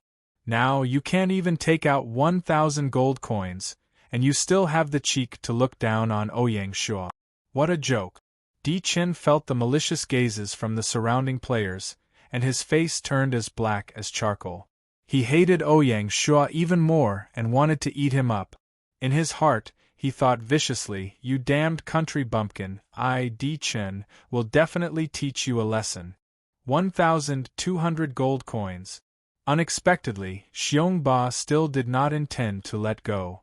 Ouyang Shua was startled. He had somewhat underestimated the world's heroes. He didn't expect Xiongba to have such a huge amount of capital. Thinking of Xiongba's previous goodwill, as well as Ouyang Shua's original plan, which was to use the radiant armor and cyan beetle horse as the core to recreate the heavy cavalry of the Tang dynasty, this commander's seal seemed a bit useless. Ouyang Shu looked at Xiongba and smiled. "Congratulations, brother Xiongba. I give up." Xiongba laughed and said, "Thank you, brother Wui." He didn't expect that his goodwill would immediately be reciprocated. It seemed that Yu Wui was someone worth befriending. As expected, Xiongba won the commander's seal at a high price of 1,200 gold coins.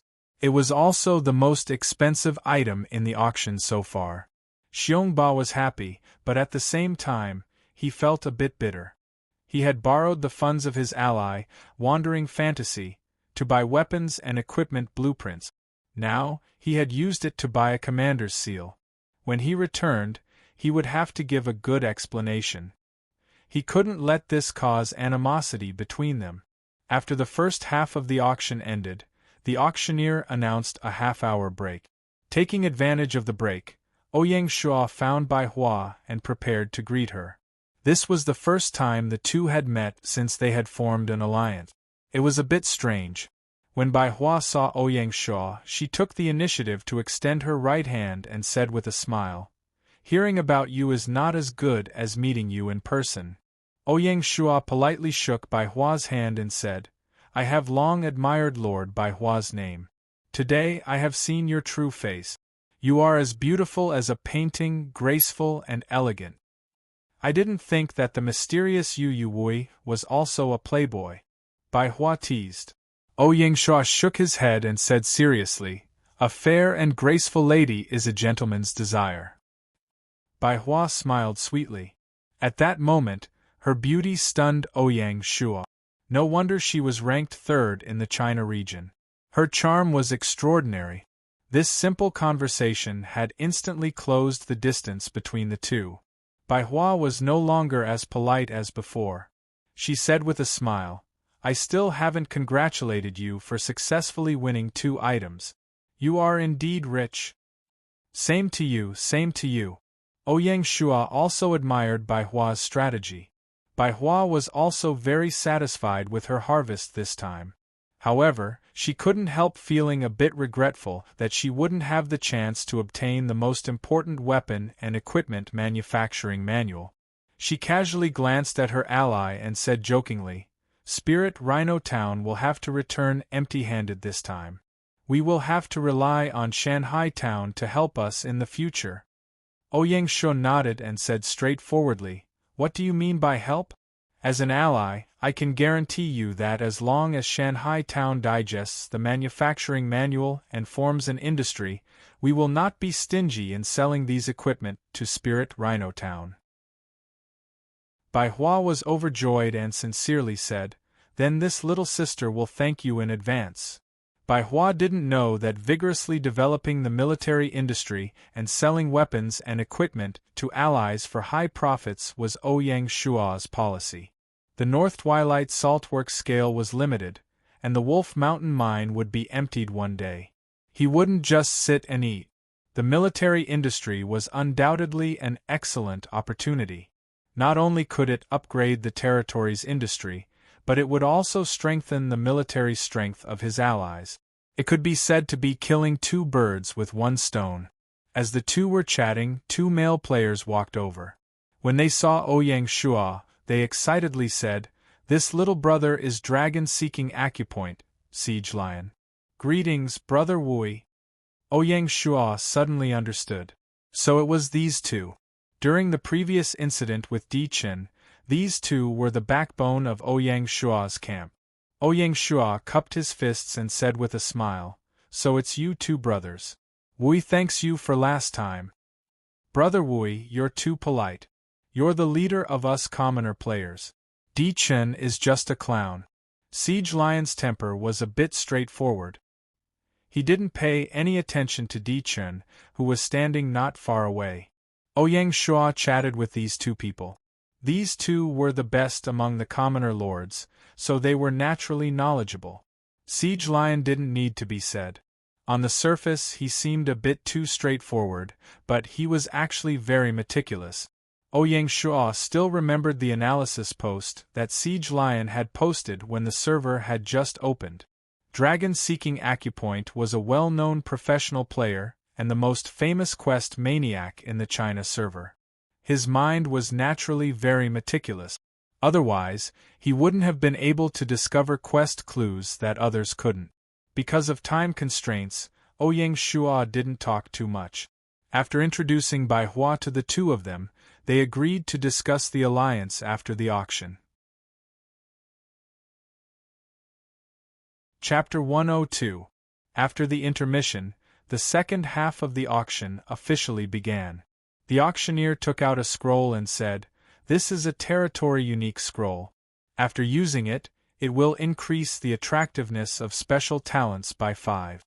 The starting price is 100 gold coins, and the final price is 500 gold coins. Everyone, please place your bids. Ouyang Shua had already obtained this territory characteristic scroll during the spring offensive. Because the same scroll could not be used repeatedly, he did not participate in the auction. Ouyang Shua did not need it, but it did not mean that others did not like it. In the end, the scroll was successfully won by Dragon Seeking Point for 300 gold coins. After the appetizer, the auctioneer dropped another bomb. She picked up a book and said, "The 7th item is the Iron Floating Armor Raiment Forging Technique Manual. The base price is 400 gold coins, and the buyout price is 2,000 gold coins. Everyone, please place your bids." The Iron Floating Armor was another name for the Jurchen's heavy armored cavalry. Both men and horses wore heavy armor and had strong offensive capabilities. To some extent, such an elite armor could compete with the Tang Dynasty's radiant armor. 600 gold coins. This time, Military Kill Ripper was still the first to bid. 800 gold coins. Battle Wolf was not to be outdone and shouted, 800 gold coins. 900 gold coins. Di Chun stared fixedly at Ouyang Shua and Lord Chunshan. The previous bids by Military Kill Ripper and Battle Wolf were just a two-man act. Their goal was to let Di Chun win it. Right now, only Ouyang Shua and Lord Chunshan are qualified to participate in the bidding. The strange thing was that Lord Chunshan was still unmoved. He had not even raised his sign once. Ouyang Shua's heart moved. It seemed that Lord Chunshan had obtained some insider information and was certain of one of the auction items. Although Ouyang Shua did not have much need for the Iron Floating Armor Raiment, its functions overlapped with the radiant armor. The armor workshop was already struggling to make the radiant armor. How could they have the energy to make the Iron Floating Armor Raiment? However, Ouyang Shua would not let Di Chun obtain the Iron Floating Armor Forging Technique Manual. Even if he could not use it, he could give it to his allies in the future. Just as Ouyang Shua was about to bid, the silent Feng Chihuang suddenly shouted, 1,000 gold coins. Di Chun was startled. He suddenly reacted and pointed at Feng Chihuang angrily, You traitor! He was so angry that he couldn't speak. Feng Chihuang remained expressionless and ignored Di Chen's criticism. The surrounding players saw that Handan Alliance was having an internal conflict, and were all laughing and watching the show. Feng Chihuang, don't be too smug. I won't let you have your way. Di Chen fiercely glared at Feng Chihuang. He then turned to Army Killer and said, Army Killer, lend me your funds. I don't believe that she has more funds than both of us. What outsiders didn't know was that amongst the original 6 lords of Handan, the one who was most afraid of Di Chen was actually Military Killer. As a representative of the gray area, he was most afraid of being suppressed by political groups like Di Chen. Once the political groups got serious, the gray people, would be like rats on the street that everyone wanted to beat up. This was also the reason why Military Killer did not join Lord Chunshan during the split of the 6 lords of Handan. Military Killer's expression was somewhat ugly. In front of everyone, Di Chen actually used a commanding tone to ask him to hand over the funds that he had painstakingly gathered. This was undoubtedly a form of humiliation. But thinking that he still had to rely on others in reality, Military Killer unwillingly lent 700 gold coins to Di Chen.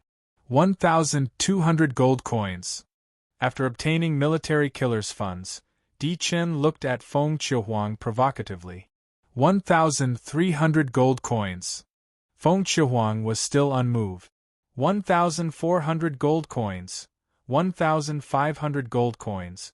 Di Chen looked at Feng Chihuang in shock. He didn't expect her to have such a large amount of funds.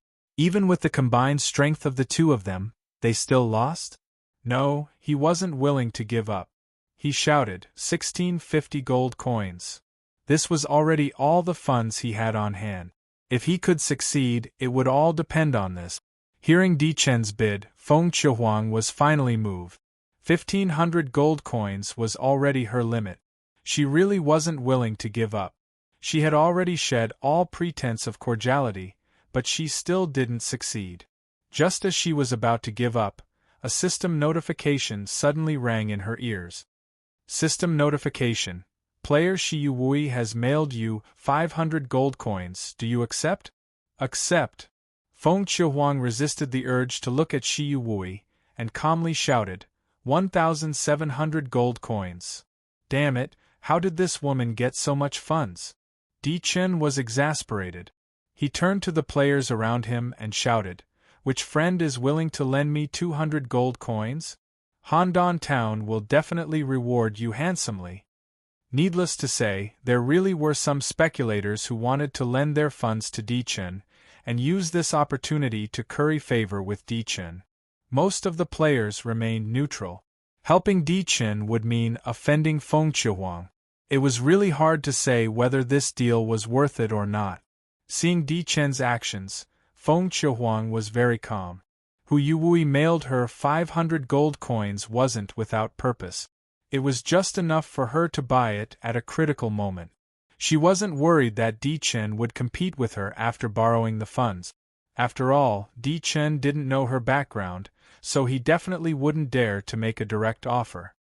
Yoho, is this still the #1 lord in the Chinese server? You can't even take out a few hundred gold coins, and you still want to borrow from us small fries? How rare. Do you want me to lend you some? Haha. The one who mocked Di Chen was the honest boy, Siege Lion. Di Chen's face darkened, and he glared at the Siege Lion. He was extremely angry. In the end, Di Chen didn't care about the Siege Lion's taunts, and patiently waited for the little fish to take the bait. System notification. Player riding a little girl has mailed you 200 gold coins. Do you accept? Accept. After receiving the funds, Di Chen was full of confidence. Looking at Feng Qiuhuang's expression, she was obviously at her limit. He still won this round. As for the clown Siege Lion, he would deal with him later. Di Chen proudly looked at Feng Qiuhuang and shouted, 1,800 gold coins.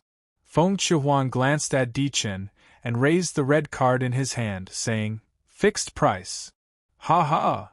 The entire hall roared with laughter. The current Di Chen was really a clown. He spent so much effort, offended military kill Ripper, and put aside his pride, but in the end, he still lost. Di Chen's face was ashen, and he returned the borrowed funds to military kill Ripper and riding a little girl. If it wasn't for the fact that he wanted to see the next few items, he would have left this place of shame. Battlewolf's eyes flashed. As the representative of the military, he wasn't afraid of Di Chen. Di Chen also knew this in his heart, so he would rather borrow money from a stranger than look for War Wolf. Feng Qiuhuang and Di Chen had publicly broken off their relationship, and military kill Ripper was also at odds with Di Chen.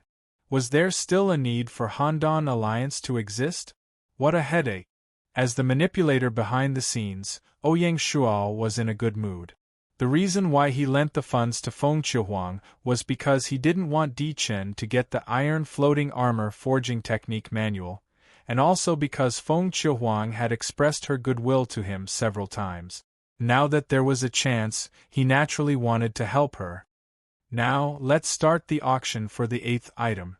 The auctioneer didn't care about the competition between the players. He held a talisman in his hand and said, "This is a spring breeze talisman. It can directly turn 20,000 mu of simple farmland into fertile farmland. The starting price is 100 gold coins, and the fixed price is 500 gold coins." Thinking about the farmland in Pool Town, Ouyang Shuao didn't plan to give up this time. In the end, he bought the talisman for 200 gold coins. For the 9th item, the auctioneer took out another scroll and said, "The 9th item is the Song Dynasty Infantry Armor Forging Technique Manual. The starting price is 400 gold coins, and the fixed price is 2,000 gold coins. Everyone, please place your bids." The Song Dynasty Infantry Armor was the strongest heavy infantry armor in the ancient cold weapon era. Of course, Ouyang Shua didn't want to miss out on such a good item. He immediately shouted, 1,000 gold coins. Hearing Ouyang Shua's bid, Lord Chuanshan's heart relaxed. As long as Don't Say Wui spends his funds on the Song Dynasty Infantry Armor Forging Technique Manual, then no one will be able to compete with him for the final item. 1,100 gold coins. Battle Wolf shouted. 1,200 gold coins. Battle Wolf's expression turned sluggish. He didn't expect that Who Said Wui still had so much money left after spending 1,100 gold coins. This was really abnormal. He was still unwilling to give up. He directly called out his limit and shouted, 1,400 gold coins. Ouyang Shua glanced at the Battle Wolf. He didn't think that this guy would have such a strong capital. However, he didn't want to give up. He continued to shout, 1,500 gold coins. Battle Wolf was dispirited and gave up. As for borrowing money on the spot like Di Chen, with Battle Wolf's arrogance, he couldn't do it. He smiled bitterly and said, Congratulations, brother Who Said Wui, I give up. Ouyang Shua smiled and said, Thank you, brother Battle Wolf. At this point, there was only one last item left. It was still a book. The auctioneer said, The 10th item is the Song Dynasty Crossbow Making Technique Manual. The base price is 500 gold coins. The buyout price is 3,000 gold coins. Everyone, please bid. Ouyang Shua suddenly understood. No wonder Lord Chunshan didn't make a move. He was waiting for this. It was worthy of being called the final treasure. This book was different from the previous ones. It didn't only cover bows and crossbows. It also included all the crossbow-making techniques of the Song dynasty. This was the strongest in all the dynasties of China. 1,500 gold coins. Lord Chunshan didn't want to give others a chance. 1,600 gold coins. Ouyang Shua was neither fast nor slow. Lord Chuanshan's eyes narrowed. Who Said Wui's funds were like a bottomless pit. He clenched his teeth and shouted, 2,000 gold coins. 2,100 gold coins. Lord Chunshan was really panicking. This was completely out of his expectations. He had no choice but to stake it all on one throw. He put up all his funds and shouted, 2,500 gold coins. Ouyang Shua was startled. He also began to lose confidence. He didn't know how much money Lord Chunshan had. If he forced this guy into a corner, he would be one step ahead of him and buy it at a fixed price. That would be a tragedy for him. Lord Chunshan stared at Ouyang Shua. Seeing Ouyang Shua firmly raise the red sign, his face instantly turned pale. This time, he had really lost everything. He had more than 2,000 gold coins, but returned empty-handed. You're tuning in to the Phoenix Knights YouTube channel. Don't forget to subscribe and join us on this journey to catch the most captivating stories.